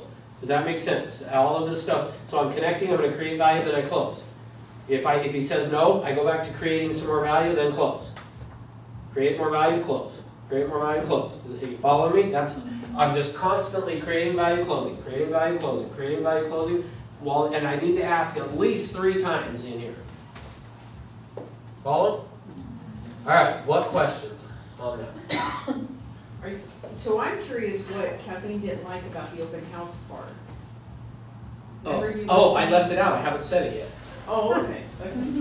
Thank you for asking that. So, on this table here, what we should not have, so thank you, I would have forgotten that. So if I've got the table here, I want to have sitting on the table the sign-in sheet, the little placard that says at the seller's request. Now, one of the other things that you may want to have on there, although I've found most agents don't do it, but when I did this, I always put it on there, was I would get a vase with just a few flowers in there, and I would position it so that when they bend over to sign in, they're kind of, like, you don't want an overpowering Right. flower smell, so you don't want something too, and I'm not the expert, but, like, so when they sign in, they're kind of getting the whiff of the flowers too, does that make sense? So just to kind of, you have the tablecloth on there, you've got that on there. Now, what should we not have, which this was the part that she disagreed with me on, because if somebody that was on your team had come to the training and I had said this, and then he went and told her, and then she grabbed me and she's like, I don't agree with that. I think it was Jason. Yeah, Jason, yeah.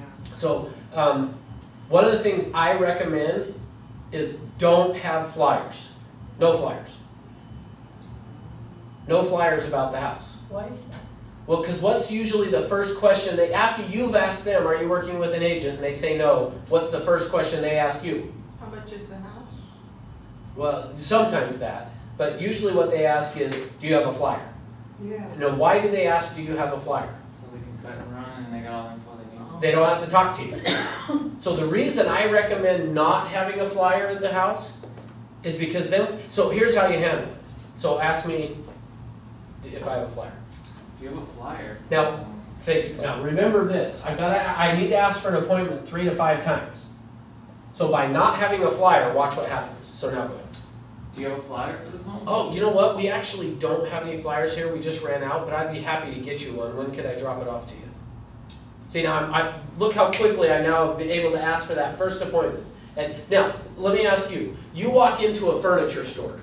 What's the first thing they ask you? Well, any store, any department store. You walk in, what did they say? Can I help you? And what do you say? No, I'm just Not looking. looking. And then what do? They follow you. They follow that? Well, you wish. Usually they don't. Say, Usually they, give me a holler. yeah, if you need anything, I'll just be over here. Then when you need something, where are you? You can't find them. Or they're helping somebody else or whatever. Now, if I were the manager of the department store and I was training you, I would say, okay, every time somebody walks into our department store, you're gonna say, can I help you? And they're gonna say, what are they gonna say? No, I'm Just looking, and you're gonna go, oh great, what were you looking for? And then they're gonna say, oh, I just was looking for some pants. Oh, well, the pants are over here, let me show you where they're at. If they would do that, they could sell a lot more. If they would just say, oh, that's great, what were you looking for? I don't know, just looking around. Oh, okay, well, perfect, but like, what, is there something specific that you were trying to see? I don't know, I just wanted to see the socks. Oh, the socks are over here, let me walk you over that way. Like, so for us, it's that same kind of a concept, okay? So when they walk in, they don't really, here's the truth. What do they do with the flyer after they walk out? I mean, we all know that, because that's what we do, right? Like, I've had many a times, let's see, do I want to tell you this or not? We're live Facebook, maybe I should. Last week, I was down in Vegas for a training for Century 21, and they had a different Century 21 come to part of this training, and there was a bunch of agents, and they all come in and handed me cards. Oh, here's my card. Look, can you have a card I can have? And I gave them my cards, and guess what I did with all their cards? In fact, I think I left them sitting on the table, which is bad for me to say, but I'm just, like, I'm not in the day-to-day of trying to sell houses and stuff, and so I was kind of like, eh.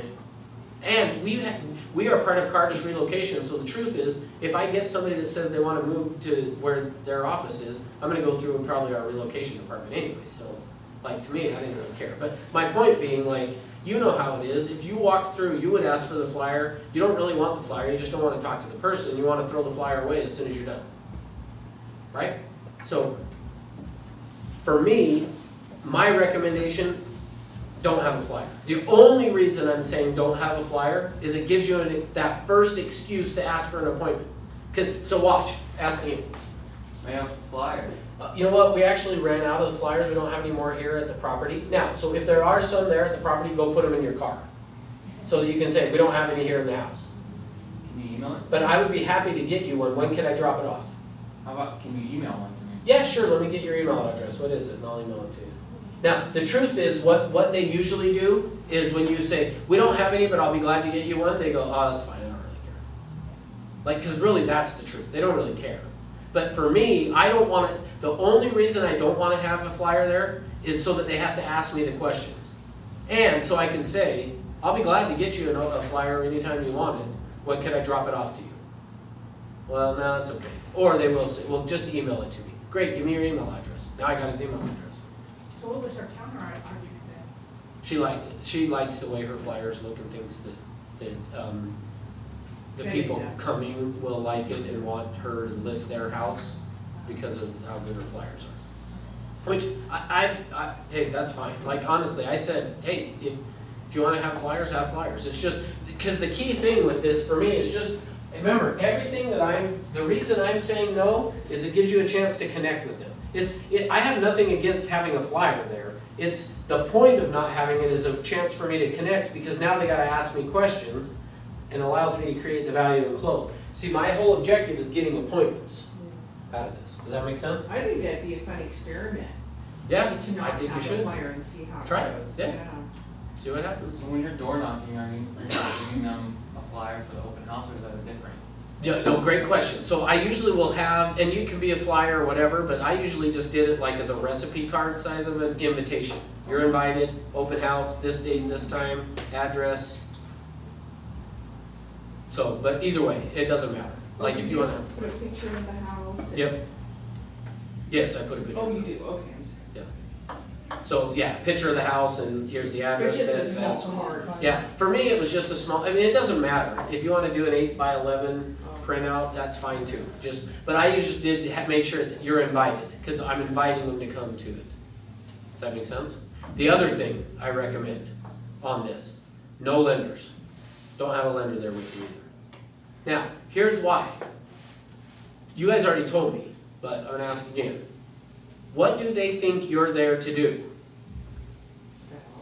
Sell the house. So they think you're there to sell the house. So the way we avoid them feeling like you're trying to sell them the house is don't talk about the house, because that's the other thing I didn't say yet.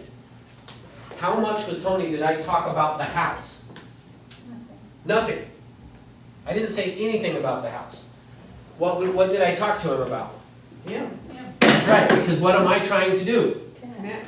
So that I can get an appointment, right? So don't talk about, they think you're there to try to sell the house. And if you talk about the house, remember I said, if you're getting less than 40% appointments, call me, and I'll help you to do better. One of the first things I'm gonna ask you is, okay, take me through that, like if you were at the open house and you called and said, I'm bombing big time, help me out. I'd say, okay, let's FaceTime, put me on FaceTime with your phone and walk me through the house as if I'm the person. And then here's what I usually find, is they'll go, well, this is the kitchen. Do people know what a kitchen looks like? So you don't really need to go, oh, this is the kitchen, like, because they know what a kitchen looks like. You don't have to tell them this is the kitchen. But here's one, let me give you an example of one we had.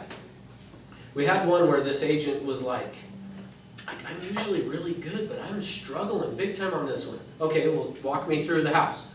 She's like, okay, we're walking through it, and they go into the kitchen, she's like, oh my gosh, you gotta see this. She actually had a client. The ideal for me, which I did here when I was telling you last year, is the ideal for me is to show up and be at the open house while you take a client through. So this one lady though, she has a client, she's taking them through. She gets into the kitchen and she's like, you have got to see this dishwasher. I mean, check this out. Like she totally is telling the client all how awesome this dishwasher. I mean, look at this. This thing does this and it does that and it does this. It is the coolest dishwasher you'll ever see. So we grabbed her and pulled her aside and said, quit talking about the dishwasher. Because do you like the dishwasher? Yeah, it's so cool. Look at that. Like I wish I had one. Yeah, quit talking about the dishwasher. The reason you're not getting appointments is they think you're trying to sell them the house when you're talking about the dishwasher. So when you're walking through the house, don't talk about the house. Now occasionally people will argue with me on that one. They'll be like, well, yeah, but like the seller thinks that we're there to try to sell their house for them. Like, shouldn't we talk about the house? To which my response is, and most of you guys haven't been in real estate long enough, but picture yourself as a buyer. Well, so Jeannie, we'll just ask you. So Jeannie joined us in case you guys missed that she showed back up. Like nothing like calling attention when you're slipping in the back. Hey, welcome, glad you're here. So you've done enough real estate sales that you should be able to answer this. If you walked through a house with a buyer and never said anything about it, if they like it, are they going to buy the house? Yes. Have you had scenarios where maybe you liked the house and they didn't, and you're like, oh my gosh, this is such a great house? Can you convince them to buy a house they don't want to buy? That's really what I'm asking. No.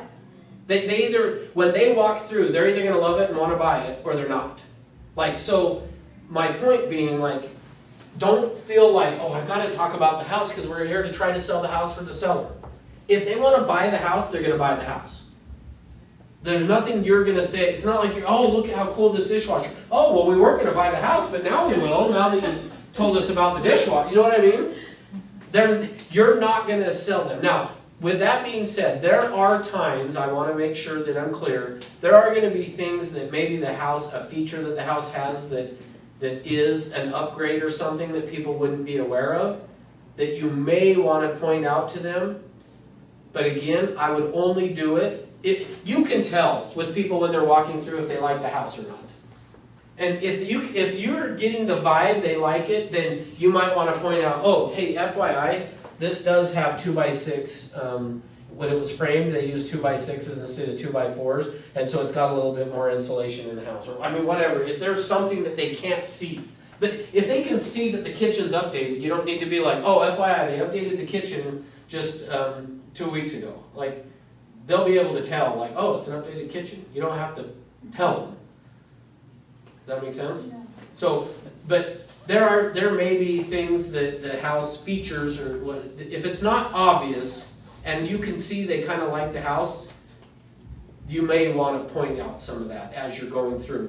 But I'm waiting until I can tell they either like it or don't like it. And if they don't like it, there's nothing you're going to do or say that convinces them otherwise. You're not going to be, oh, it's got 2x6s. Oh, well, in that case, never mind, we do want to buy the house. I mean, like I say, if it makes sense as I'm taking Tony through, if I'm like, hey, so I come across properties before they hit the market, as a way to create, and let me know what you're looking for, I'll keep an eye out for you. Oh, and he's like, oh yeah, well, we're looking at a home that has we'd love something that's really high efficient home. Oh, hey, well, FYI, like, this house has the 2x6s and extra insulation and stuff, just so you know. But as soon as I do that, what does it feel like?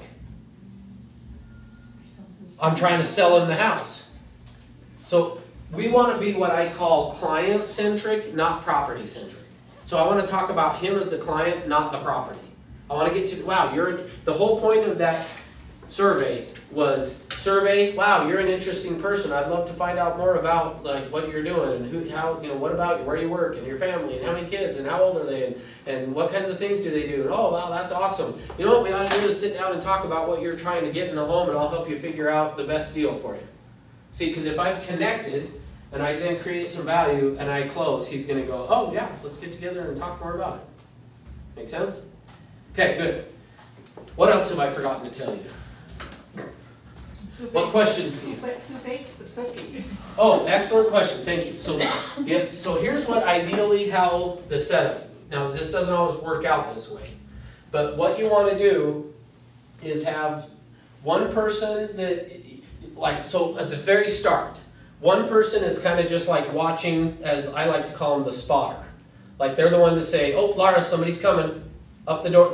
Like, you don't want to be like standing staring, but like if you can look through a curtain or blinds or something so they don't see you're staring waiting for them. But you can kind of be like, hey, Laura, somebody's coming. Then Laura's there at the front door ready to greet them. Hey, thanks for coming at the seller's request. And as a condition of viewing the home, all guests are asked to sign the guest register and complete the information sheet before viewing the home. Which, by the way, I'll get you the language for that. She's waiting there for that. So now once she starts showing them through the house, then I would move to, okay, now it's going to be my turn with the next client. So whoever the other person, so if I'm the spotter, Laura's there waiting, Tony's in the kitchen keeping an eye on the cookies or whatever. So now with the cookies, on that my recommendation is that you are, don't bake a whole tray. Do like 2 or 3 at a time. That way you're keeping the smell going through, but then you need to have, like, I always brought my own timer. I didn't rely on theirs working, but you could use your phone in today's world, but something that is, what, again, you don't want to burn. Like that burnt baking bread, like totally defeated it, made it worse than, because you walk in and burned smell is like, oh. So you got to have some type of a timer that in the event all 3 of you are with somebody and the timer goes off on the cookies, you can be like, oh, hold on 1 second, let me go pull those out of the ovens so that you don't burn. Does that make sense? So usually you're just gonna have somebody keeping an eye on it, but if it's a busy open house and you got 3 of you going, you may have to just pull them out and be like, we're not gonna worry about it. Make sense? Yeah. Good, what other questions? I'm sure I've forgotten some stuff. When you're doing open houses with, there's say 3 of you, how do you guys split the leads? Great question, excellent. You decide at the beginning what you're gonna do that way. I'll tell you how I did it. For me, when I always did it, it was anybody I take through is mine. Okay, and that makes sense, but what about the ones that you couldn't get contacted? What if they, I don't know, maybe they logged in there, but they weren't giving you your information, but I guess you walked them through, so it'd be your client. Now, yeah, which that actually brings up another good point. I don't worry on, when they're filling out the sign-in sheet, I don't really worry too much of if they put a legit phone number or if it's legible or anything. Like, some people do. Some people are like, oh, hey, I can't, what was that phone number there? But I don't worry about what they're putting there. In fact, I honestly don't even care if they wrote down Mickey Mouse as their name and stuff. I honestly don't care, because my objective is to connect, create value, and close. Meaning, on this survey that I'm doing, my objective on this survey I'm doing is to get into a relationship that I can connect with them, and if I do, I'm gonna ask for, so part of what I'm saying is don't trust, like if you're talking to somebody, taking them through, don't rely on, oh, well, I've got their contact information on the sheet there, because they may have written Mickey Mouse and that's not their name. Or they put some email address that is an email address that they have but they never check. It's like designed for when somebody wants my email, I put it down and I never check that email address. Or they put their phone number and they put it off by 1 digit. Don't rely on that. And I even would say, so if I'm taking Tony through and I've connected with him and I'm like, hey, we ought to get together and talk about it. Yeah, great, I can email you some stuff. What's your email address? If he says, well, I wrote it down over there. Now remember what I said at the start. At their seller's request, and as a condition of viewing the home, all guests, that's for the, I approach it as that's for the seller. The survey is for me. So when if they said, well, I wrote it down right there, just say, oh, that's great, but let me just make sure that I got it right. So give me your information again, and I'm gonna write it down. Because when you go back later and compare, you'll see they gave you a bad, or what normally happens is you'll say, yeah, I'll be happy to send you some stuff. And they'll say, well, let me give you a better email address or a better phone number than what I wrote down. Then you know they gave you a bogus one. But I understand, because in the beginning, they're not sure they want to talk to you, but as you connect with them and you create value, now they want to. But I've seen many a times where agents relied on, oh, I'll just get it off the sheet you wrote there. And they don't remember that they wrote down a bad one because they didn't want you to call them. And then they left, and now you're like, crap, I don't even have a phone number to call them. So make sure you get it for yourself as part of the survey stuff. Meaning like, not necessarily, it's not part of the survey, what's your name and email, but you just get it and write it onto the survey. Does that make sense? So I know you don't have flyers, but do you give them your business cards? Yeah, that's fine. I'm okay with that. I mean, but for me, it's again, I want to connect, create value, and get their information, and then, yeah, for sure, here's my business card if you want my info.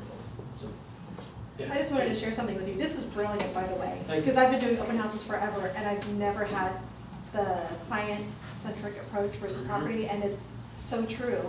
I had an open house about a year ago, and it was 3 people that walked in. It was maybe like a couple in their 60s and their 30-year-old son.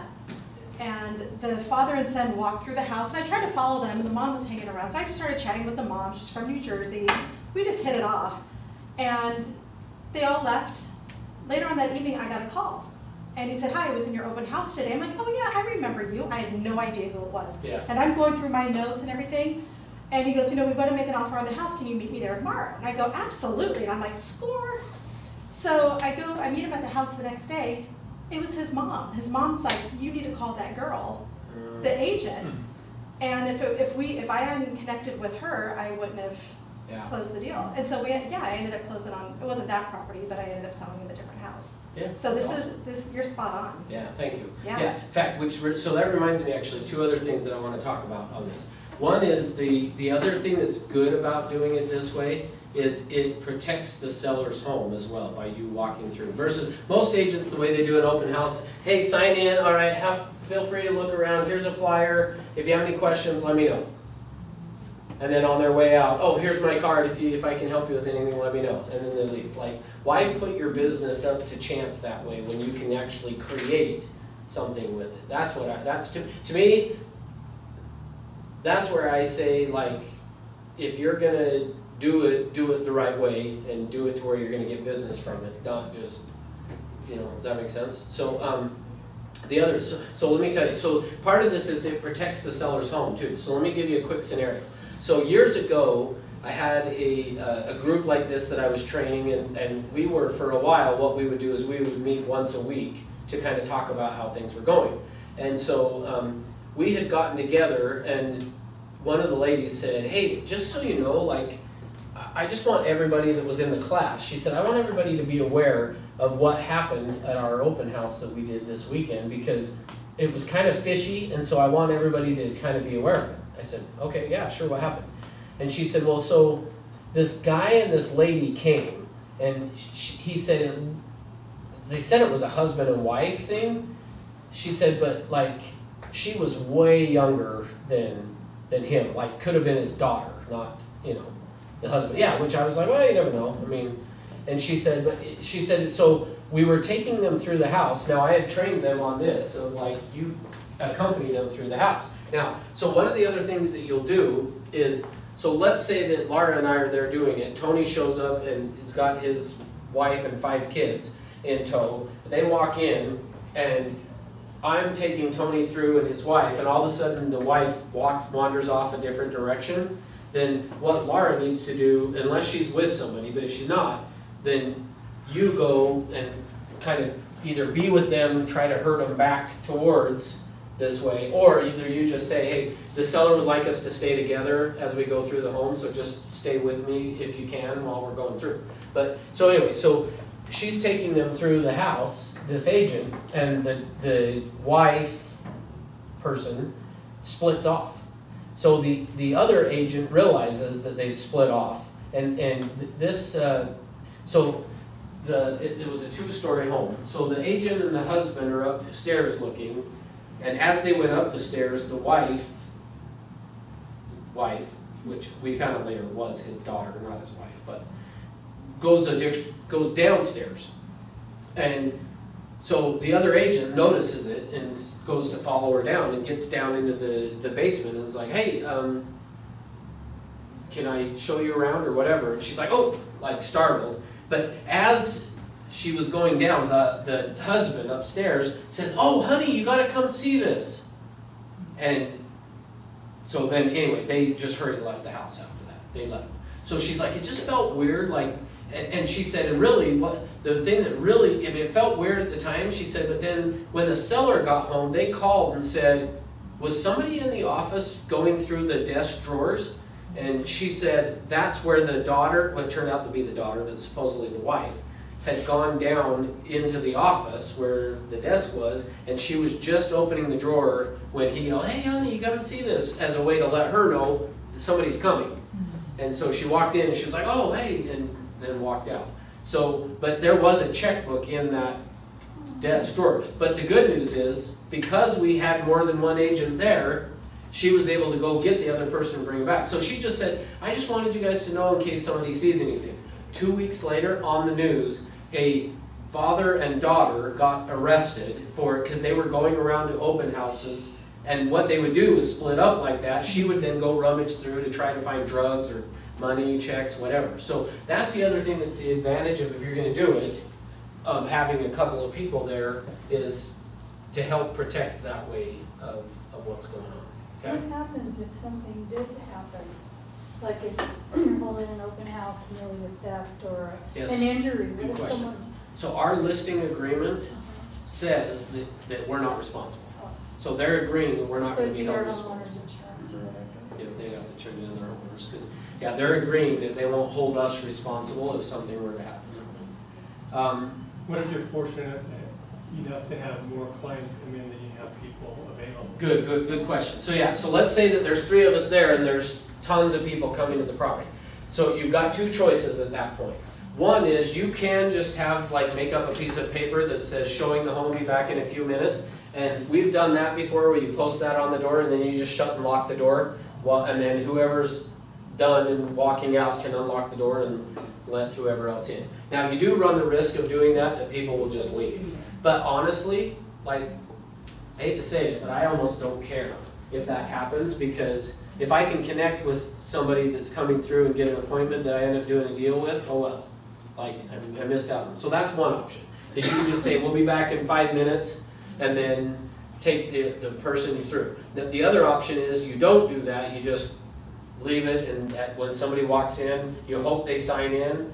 Now, what I would do if I did that way, so let's say I'm walking Tony through, and as we're chit-chatting, either I'm not connecting with him, or I just feel like it's not going anywhere, like it's not legit, whatever, I'll abandon him to go to this other person that just walked in. I'll be like, hey, well, here's my card, if you have any questions, let me know, and then I'll go over, okay, hey, my name's Russ, so let's have you sign in, and like, so you kind of just have one or two options. It's either shut and lock the door that says showing the house, be back in a few minutes, so that people don't come in, or you just go, you know what, I might miss this person coming through, but if I can get an appointment with Tony, it's worth it.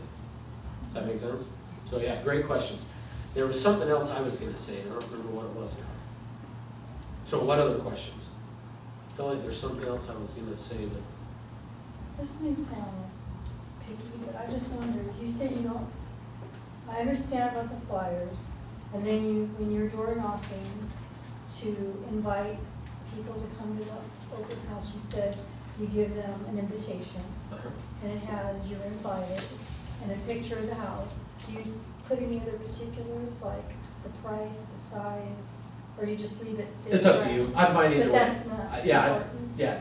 To me, I'm not as worried about that. I mean, there is logic to say don't put the price so that they have to ask you or stuff. But the only reason I say I'm not too worried is when I hand you the flyer, you'll grab it and look at it, and you might, and they'll probably go, oh, well, how much is the house? Right, okay. So either way, if you've got it on there, it's fine. For me, that invitation is just the excuse to be knocking on the door. Right. So honestly, it's a great question, but to me, that doesn't matter. Like, I think it's totally fine to have the information on there. Some people might say I wouldn't, and that's fine too, but, so like, if you feel passionate one way or the other, that you should have it, then do it. If you feel like you shouldn't, then don't. Like, I think I just put the picture and the address and say you're invited to the Yeah. open house. yeah, and put the times of when it is, and, yeah. Like a real invitation. Yep, exactly. I love it.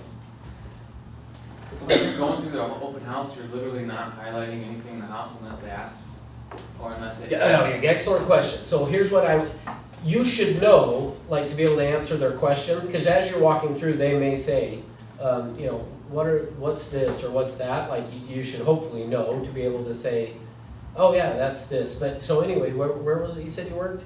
Like, so I want to acknowledge it, but yeah, I don't necessarily want to point anything out on the house. You're just walking and talking, and then they'll see for themselves. Yep.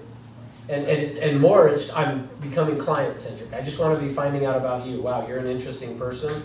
Love to hear more about, like, what you're trying to accomplish, what you want to do, all that kind of stuff, because it's about connecting, then creating value to get that appointment. So yeah, and because anytime you start to, oh my gosh, you got to see this part of the house, they feel like it's going to feel to them like you're trying to sell me the house. And I don't want to give the impression that I'm there to sell the house, because I promise you, if they want to buy the house, they're going to want to buy the house anyway. Like, even if you don't say anything at all, they're seeing it, feeling it, you'll be able to read them if they're interested or not. So, good, what else?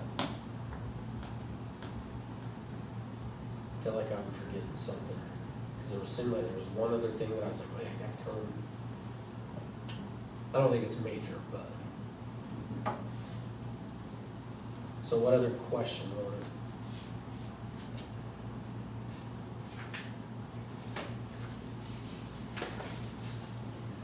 Let me just think through the whole process real quick, and then if there's anything else to add to it.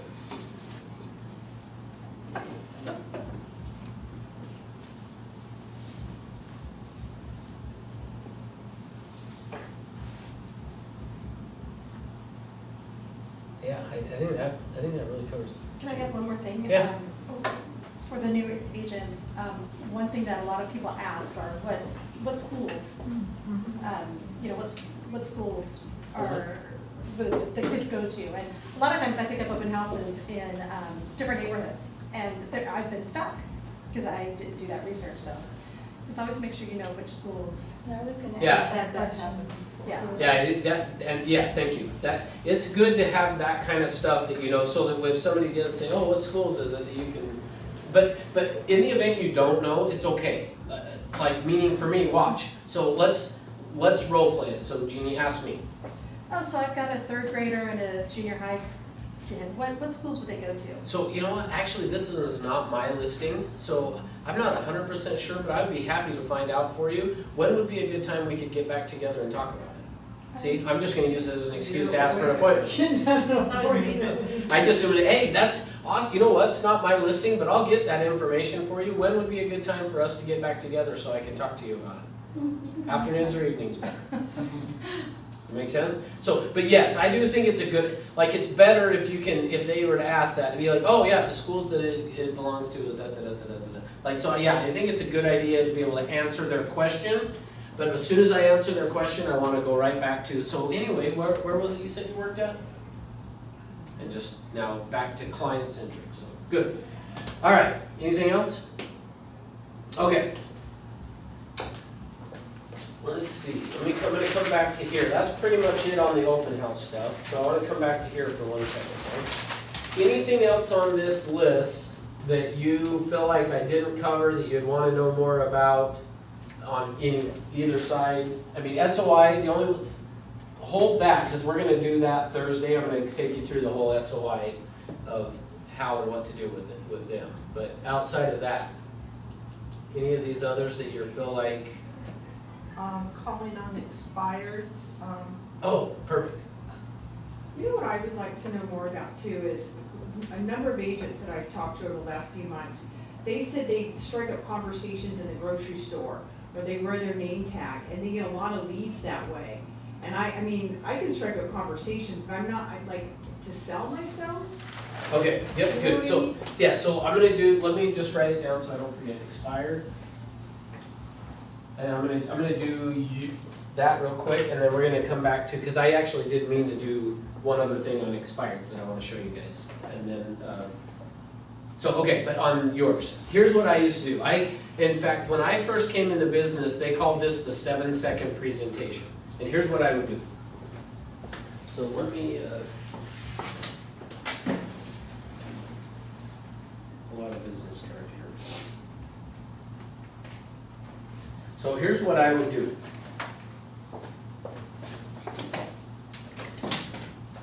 When I was at the grocery store, so as I'm checking out at the grocery store, so if you were the checker or whatever, so as I'm checking out, I would say, hey, Laura, will you do me a favor? Sure. Will you just hold on to my card, and if you hear of anybody thinking of buying or selling real estate anywhere, just have them give me a call? Okay, great, I'll do that. Perfect. Do you know of anybody thinking of buying or selling? No, not right at the moment. Okay, great. So, like for me, but what you will find though is doing that when you're like just at the grocery store or you're out to a restaurant or you go to pick up your dry cleaning, you go to get gas and go inside the gas station instead of just using your card, go talk to people. Like if you will do that, just carry cards and just every time you come in contact with anybody, use that 7-second presentation. Just, hey, will you do me a favor? Because now, especially like in a grocery store or something like that, they feel like they're in the service mode. Like their bosses tell them, give good service, we gotta get customer service. So like when you say, hey, will you do me a favor? Always, oh yeah, sure, what? And then I just pull out, hey, would you hold on to my business? My wife used to hate it because I would do that everywhere we went. Have you ever gotten a call? Well, here's what usually happens is, it's amazing how at the grocery store, when you go, hey, will you do me a favor? Will you just hold on to my business card? And if you hear of anybody thinking of buying or selling real estate anywhere, have them give me a call. It's amazing how many times they go, oh yeah, actually I do. I have a friend that's thinking about buying a house or selling a house. Oh really? That's great. Well, hey, I'd be glad to give them a call. You want me to, if you'll give me their information, I'll contact them and I'll take really good care of them. Now, a lot of times, oh, let me just take your card and I'll get it to them. Okay, well, let me get your information, because I just want to follow up with you in a few days, just to, in case you forgot to call them or whatever. So then I'd get your information and call you a few days later. Hey, Laura, this is Russ. Hey, just wanted to see if you'd had a chance to pass that card on to your friend. No, I forgot. Oh, okay, well, I'd be happy to get in contact with them if you want me to contact them. No, I'll call them. Okay, well, I'll call you back in a couple days then. I mean, but yeah, by just doing, here's what I found. If you were at the grocery store, and you're more likely to talk to me there than if I came and knocked on your door, you're gonna be like, nope, not interested. Versus, but there in that scenario, so yes, everywhere I go. I In fact, wanna do that when there's no line though. Yeah. well, but the good news is though, is it's a 7-second presentation. Like it's set, even if there's a line, hey, will you, right as I'm done paying, hey, will you do me a favor? Yeah, will you just hold on to my card, and if you hear of anybody thinking of buying or selling anywhere, let me know. And they'll either go, oh, I actually do know somebody. Oh, great, well, I can see you've got a line, so either I'll come back, or I'll wait a minute or whatever. I mean, you No, but I can, think it's great, especially if you go there a lot and you're a familiar face for Yeah. them anyway. yep. You know, the cashier. But if I can do that, if there was a long line, I would just say, well, here's my card, have them give me a call. Can I just get your number real quick, and then I'll just call you in a few days to see if they had any questions. Like, I mean, even if there's a long line, if you can make $10,000 off it, do you care if it takes an extra 10 seconds for, you know what I mean?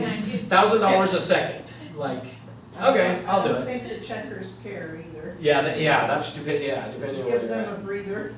Yeah. I guess So does that help? Yeah, no, it So- does, but I've met agents that they said it's definitely worked for them. Oh, for me, I found I got more leads that way than if I went and knocked on doors. Like your ratio of contacts to leads is way higher just talking to people out at when you're any place you go. Like one of our managers in Utah, like almost every time if we go to lunch or something, the waitress, he'll be like, have you ever thought about getting into real estate? Like he gets a lot of people and puts them in school by just every time he goes out. Like if we have a server at a restaurant and he feels like they did a good job, he'll be like, have you ever considered real estate? Because like you have a great personality, you do great customer service, you'd be awesome in real estate. Almost everybody will go, well, yeah, I've thought about it. Almost everybody's thought about it. So same thing with this. Like it's amazing too. Like if you just will pay attention, like when I go to dinner or something, like if I can hear people talking next to us, I have kind of my ears trained to even though like if I'm sitting there at dinner with my wife, I'm kind of, if I hear the word real estate or house, all of a sudden my attention goes, like, they're talking about buying a house over there, like, and I've gotten up before and been like, sorry, totally not trying to be rude and overhearing, but I heard you guys mentioning you were thinking about buying a house. Here's my card. I'd be happy to help you. I don't want to interrupt your dinner, but do you have an agent that's helping you? No? Great. I would be happy to help you. Give me a call after your dinner and like, go do some of that stuff. Like, what's the worst that's going to happen? Yeah, really. That they go, yeah, no thanks. Okay, well, if you don't do it, are you going to get the deal? Yeah. So, you might as well, right? So, good. And What I've else? heard that about the name tag too, a couple people do. Yeah, the one thing and you can do this, but I usually caution against is putting the little magnetic things on your car that has your name in front of her. Oh, yeah. Because then when you cut somebody off, they call you. And not that you intentionally did it, but like if you accidentally did, you know, so. All right, what else? What other questions? Okay, I'm going to introduce you to the next thing that we're going to talk about, which is what we're going to be doing. Okay, so actually, before I move on, so this kind of concludes the lead generation section of what we're going to be talking about. So before I move on, are you guys comfortable with how to get appointments?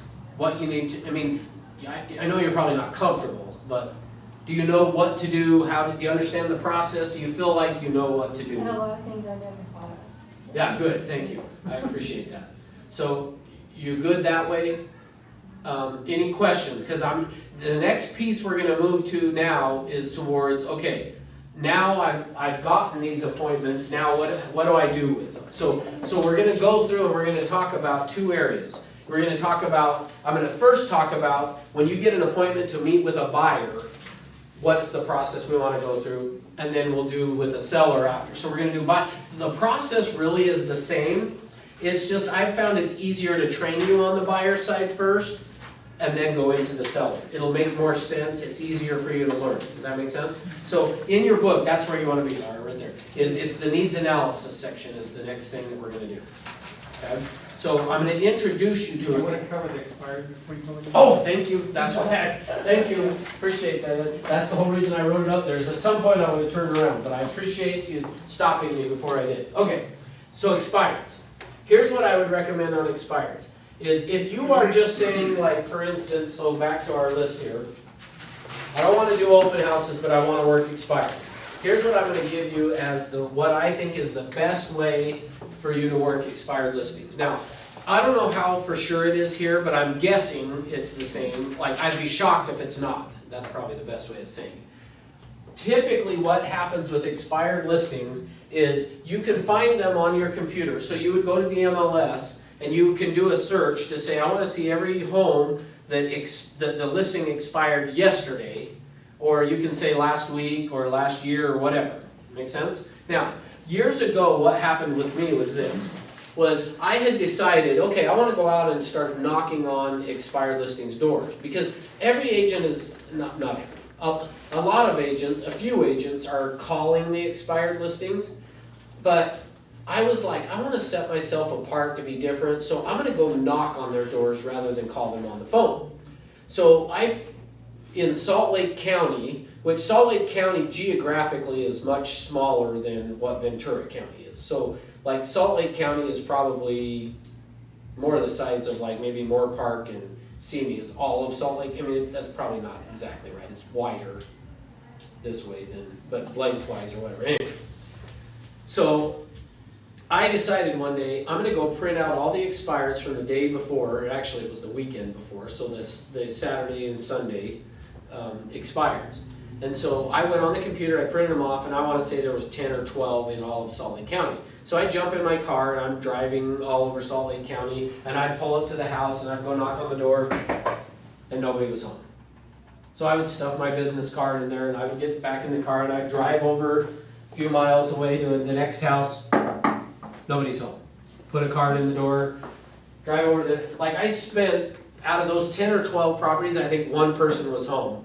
And when they opened the door, they said, oh, we relisted with our agent just last night. It just hasn't hit the market yet. So I was like, okay, I just spent the entire day driving around and nobody was home, and I talked to one person, and so I was just, oh well, the next day I pulled up like 8 expireds or something. And I did the same thing, and nobody was home. So then the next day I tried it again. It took me about a week of that to go, okay, all I'm doing is wasting gas and nobody's home. So here's what I recommend now. So I would recommend, rather than doing like an entire humongous area, identify, now when I say identify an area, I still don't have an answer for you of what this means. Meaning like you are just gonna have to decide how big of an area. Now I'll give you an idea of how to decide, but you're gonna have to ultimately decide. But what I would recommend doing is get a map or whatever, go on the MLS and figure out okay, this is gonna be the area that I'm gonna work expireds in. And then what you wanna do is go back and do similar to what we were talking about on the open house, but I wanna go find the expireds for the last 6 months to 12 months. I'd go, for the whole last year, at least 6 months, but maybe 12 months. So part of how you're gonna decide how big of this area is gonna be how many expireds are. Like if you can find a ton of them in this small area right here, then do that. But if it's like, okay, there's like 5 there, then okay, I might want to expand and go a little bit bigger area. You following what I'm saying? But at the same time, like, don't do it to where you're driving all over the place. Now, if you want to do it a bigger area, you could identify a bigger area and then say, okay, I'm going to divide that into like 4 different areas, and then I'll spend Monday here, Tuesday here, Wednesday here, Thursday here, or you could split it into 5 if you wanted to even do a Friday, whatever. But like ideally though, is then what I'm gonna do is pull all the expireds that have not relisted in the last year. So if it came off the market and didn't list in the last year, then from there, so I can either just pick one area and work on that whole area every day, or you could take a bigger area and say, okay, I'm gonna get all the expireds, but what I'm trying to avoid is driving all over the place. I want to be able to stay in a concentrated area. You follow me? Then, what I'm going to do then is, so now, I'm going to go knock on this expired's door, but because of what happened to me, where I would go knock and nobody was there and I'd get back in the car and drive off, I don't want to waste the time that way. So instead, what I'm going to do is, I'm going to go knock on this door, and if they're home, great, I talk to them, and we'll talk about what to say in a minute. But if they're not, then I'm going to knock on 3 to 5 doors this way, then I'm going to cross the street, I'm going to knock on 6 to 10 doors this way, cross the street, and do 3 to 5 doors this way. Make sense? So now the purpose of that is, that way I'm going out into this particular area, but inside that area, I'm going to hit this expired, and if they're home, great. If they're not home, I'm going to hit 3 to 5 doors each side and 6 to 10 this way. Now, so what am I going to do? So now I'm going to come knock on the door, and we've got expired scripts in here, in your book, right by where those for sale by owner ones were. So I'm going to go knock on the door.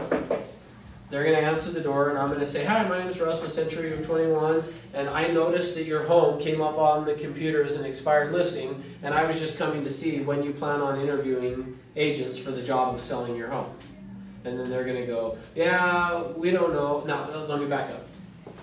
If on this house it just expired yesterday, that's the script I'm going to use. Hey, I noticed your home came up on the computer as an expired, and I was coming to see when you plan on interviewing agents for the job of selling your home. Yeah, we're probably going to take a break for a while. We were so frustrated. Oh, really? So what'd your agent do that you liked? Nothing. What'd they do that you didn't like? Blah, blah, blah. Well, what do you think they should have done? Well, they should have done da, da, da, da. So I'm just, notice, what am I doing? Connecting, so that I can then find a way to create some value and then close. Notice that, okay? So I'm going to come and ask these questions. So what would you expect? Well, if you had sold the home, where were you going to go? Well, how soon do you have to be there? Like, I'm looking for the motivation and to connect with them to say, that's the very reason we should get together, is because I specialize in helping people who had a bad experience with another agent in getting their home sold. Now, which is better for you, afternoons or evenings? See, so I'm just going to be looking for them to go, yeah, we had this agent didn't do anything that we liked. Oh, that's horrible. Remember, I want to have empathy. Oh man, that's had to be so frustrating. I can imagine that had to just really be horrible. You know what? That's the very reason we should get together, because I specialize in helping people who have been right through what you are and getting their home sold. And now, one of the other pieces we didn't talk about yet as part of the setting appointments, if you go back in your book to, I don't think I ever told you guys to go to this page, sorry. But go to page, where's that? Well, maybe. 10, page 10. So this is the keys to successful prospecting. I had you guys write a lot of this stuff down. I just didn't point out to you that it was here in this. So we talked about the focus. I'm getting tired, as you can tell. Focus.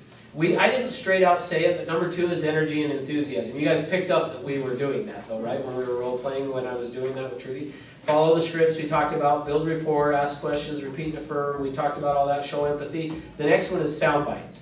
So one of the things that you want to do, especially with like an expired like that, is you're going to want to use sound bites. Sound bites is going to be a 10 to 30 second commercial that talks about your personal record, the company record, or a success story. Okay? So what I'm saying, I noticed your home came up on the expired, and I just wanted to see when you were planning on interviewing agents for the job of selling your home. We're not. Oh, okay. Well, the reason I ask is because I specialize in working with people just like you. Then I want to use a soundbite if I can. So I want to use either a personal experience, like I had one client that I worked with that was just like what you did. They went through 6 months. They were frustrated. They took it off the market. We actually put it back on and then got the home sold. Let me give you another example. So we have an office in St. George, Utah, which is 4 hours south of Salt Lake. Well, Larry King, the famous Larry King, the interviewer guy, everybody knows what I'm talking about. He married a lady from Utah. They had a house down there. He had a home in southern Utah, tried to sell it, it expired, and one of our agents looked it up, didn't know it was Larry King, but just had gone and knocked on the door, nobody was there, But so I can't remember if he posted in a letter on the door, or if I think he might have mailed it to the house and then it forwarded on. So it got to Larry King's assistant, which basically it said, I think I know why your house didn't sell. And so we get a call from the assistant, said, hey, you sent us this letter, why did it not sell? And he said, well, I think it's because of da-da-da-da-da. He got the Larry King's listing, sold the property. He now has, when you were asking about reviews, he now has a review from Larry King that says how great the job this guy did. So that would be an example of, hey, we specialize, so you guys could use it even now, because we're now all part of the same company, is, hey, so you'd say we, because of meaning a company, we specialize in getting homes. In fact, Larry King had a home that he had listed, didn't sell. We came through, we got it listed, we got it sold, and we sold it for more money and that is true. We sold it for more money than they tried to sell it for the first time. So as an expired listing, we got it, sold it for more money than what it had sold before. So that's what these sound bites. You want, with for sale by owners and expireds, you're gonna wanna use sound bites. Hey, I've worked with clients in exactly your scenario, and here's what happened. So find some sound bites from your office, other agents with that you can say, we had a client that was just like this, the scenario you're in. So even though you may have not ever sold a house yet, you can say, we worked with somebody and this is what happened. So you want to have success stories of, hey, I had one of, and as you do this, you're going to get those to where you can go, look, I had one other client that was just like you, they were frustrated, they wanted to just give up, but we put their home back on the market, we got an offer within 3 days, got them sold, got them to where they need to be. Now, that's the very reason we should be getting together, is because I'm used to working with people in exactly your scenario. Now, what works better for you, afternoons or evenings? Make sense? So, that's what I'm going to do is if they're home. If they're not home, the reason I'm knocking on 3 to 5 doors is twofold. One is so that I'm just not wasting my time driving out there for nothing. While I'm there, I'm going to then, if they're not home, I'm going to come over to knock on this door. Now, when I knock on this door, so let's assume I'm trying to get a hold of Carmen, but she's not there, so I knock on your door. Hi, my name's Russ with Century 21 Troop. I actually was trying to get a hold of your neighbor because I noticed that their home, they had their home on the market 6 months ago and it came off. We've got a lot of buyers and sellers in the area. Do you know if they're still wanting to sell their house? No, I don't. Now notice, the barrier's gonna drop because I'm not trying to sell her. I'm here to talk. So you don't have any idea if they're stealing? Well, if they had sold, do you know where they were going? No. No idea. Okay, well, as I said, we do have a ton of buyers and sellers in the area. When do you plan on moving? We haven't given it much thought. No thought on it. Okay, really? Okay, well, that's awesome. So how long have you lived here? And then bam, I'm right into that script. Yeah. Where'd you move from? How'd you happen to pick this area? If you were to move, well, where would you go next? Like, okay, so now, even though it sounds like she's not that good of friends or doesn't know these people real well, but before I leave, I'm going to still say, well, I really do need to try to get a hold of them. When is the best time of day to catch them at home? Oh, 10 o'clock. Okay, now at least now I have an idea. Now, I'm going to leave her door, hopefully with a lead or whatever, but if not, I go to the next door. And I'm going to knock on the next door. Hi, my name is Russ with Century 21 Troop. I actually was trying to get a hold of your neighbor 2 doors down because I noticed that 4 months ago they had their home on the market, but it came off. Do you happen to know if they're still wanting to sell their home? No, No idea. Okay, now, but it's fine, great. Well, how about you? We've got a lot of buyers and sellers. When do you plan on moving? never thought about it. Never thought about it. Okay, and bam, I'm right into the script again. Okay, well, hey, do you know when the best time to catch them at home? If you happen to notice when they are home or not? I really don't know them, so. Don't know. Okay, great. Well, I appreciate your time. See you. Go to the next one. I'm going to do the same thing. Hey, my name's Russ. I was trying to actually get a hold of your neighbor 2 doors down. Do you know if they're still, like, I'm hoping within 3 doors of this, potentially 5. So it kind of, part of why I say 3 to 5 is you can just decide how far you want to go. The other is, if they're spaced farther apart, the further away, the less likely they know it. But the right next door, there's a decent chance that they know what's going on, that they talk in the mailbox or something. But if not, then I'm going to cross the street, and I'm going to do the same thing, bouncing, hey, so across the street, hey, I'm trying to get a hold of your neighbor over here. Do you happen to know anything about if they're still wanting to sell? One of them is probably going to be like, yeah, actually, I was talking to them the other day, and they said yes, or whatever. They may, or they go, nah, no, they said they remodeled their kitchen instead, and they're just staying. So If I find out and it seems like not worth following up, then I just won't worry about it. But hopefully I pick up some leads or a listing or something from doing this along the way. Does that make sense? And then so I'm looking at for the last year, and then hopefully a street or two away is another expired, and I can go do the exact same process. Where I'm just knocking on the door, trying to find out. Now, along the way though, occasionally you're gonna come across one of these where, bring it back up. Let's say that when I talked to Laura, she's like, they actually were just saying they were thinking they were gonna put it back on the market again in the next few days. You really should talk to them. Okay, well, when's the best time to get them? If nothing else, I hopefully find out from the neighbors, I need to get to this one, because that could be a good listing, and she's telling me when the best time to catch them. Like, if you came to me and asked about my neighbor across the street, when's the best time to catch them at home? I'm gonna tell you, you gotta be either early in the day or really late. Really late at night is when you're gonna catch them at home, because they're just not home during the day. Okay. My other neighbor next door, when can we catch them? I'm surprised they're not there right now. They got so many kids, there's usually somebody there, So, but that's what you're wanting to do. Make sense? Does that answer the question on this? Okay. What other questions? See ya. Are you coming back tomorrow? Yeah, I'm here tomorrow. Okay, good. Thanks. So, I'll probably just wrap up now if you guys have some other questions on this. Otherwise, we'll just wait and pick up on, I was gonna introduce you for tomorrow's subject, but we're fine, I'll just pick it up tomorrow. Actually, no, I am gonna introduce you, just real quick. Just something for you to wanna come back. Top 3 complaints about real estate agents, what do you think they are? Which question? That actually is not one of them. Oh, serious? No. Top 3 complaints about real estate agents. Number 1, we don't return calls. That's the first one. Trustworthy. Second one, actually, it's not trustworthy, actually. The second one is that we don't listen. And third is that we waste their time. Top 3 complaints about real estate agents. Now, so with that being said, so to what we're going to talk about tomorrow, we are going to get into, okay, now we've gotten appointments with people, now what are we going to do? And we're going to start with, as I said, with a buyer. So we're going to look at the buyer of a house first. And we're going to spend a good chunk of the day on that. And then once we have that, the process with the seller is a little different, but we'll probably spend most of the day tomorrow on the buyer, and then we'll introduce the seller side. And then Thursday, what'll happen is we'll finish up, okay, here's the listing presentation, and then we'll go into SOI, and then we'll be done. But so this next step, which we're gonna spend a lot of tomorrow on, is, okay, now I've got an appointment with somebody, what am I gonna do? And remember I told you, I don't think I did it as detailed as I probably should have, but most of what holds people back from prospecting is, what if I get an appointment and I don't know what to do?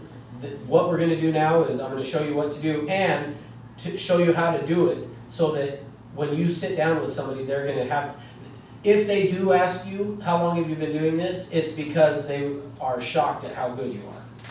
Not unprepared. Well, you're going to have to. Sorry, you're going to have to wait. All right.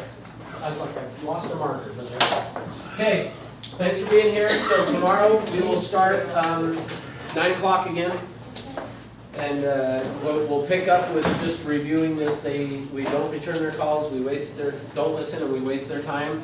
And then we'll jump into some good stuff. We're gonna really get into some good communication stuff tomorrow. Oh, I didn't even know how to ask you guys all day today. What's your job? Leader. Yeah, you realize like, it's too late, don't ask right now, right? It's too late to ask. Too late in the day, don't ask that question.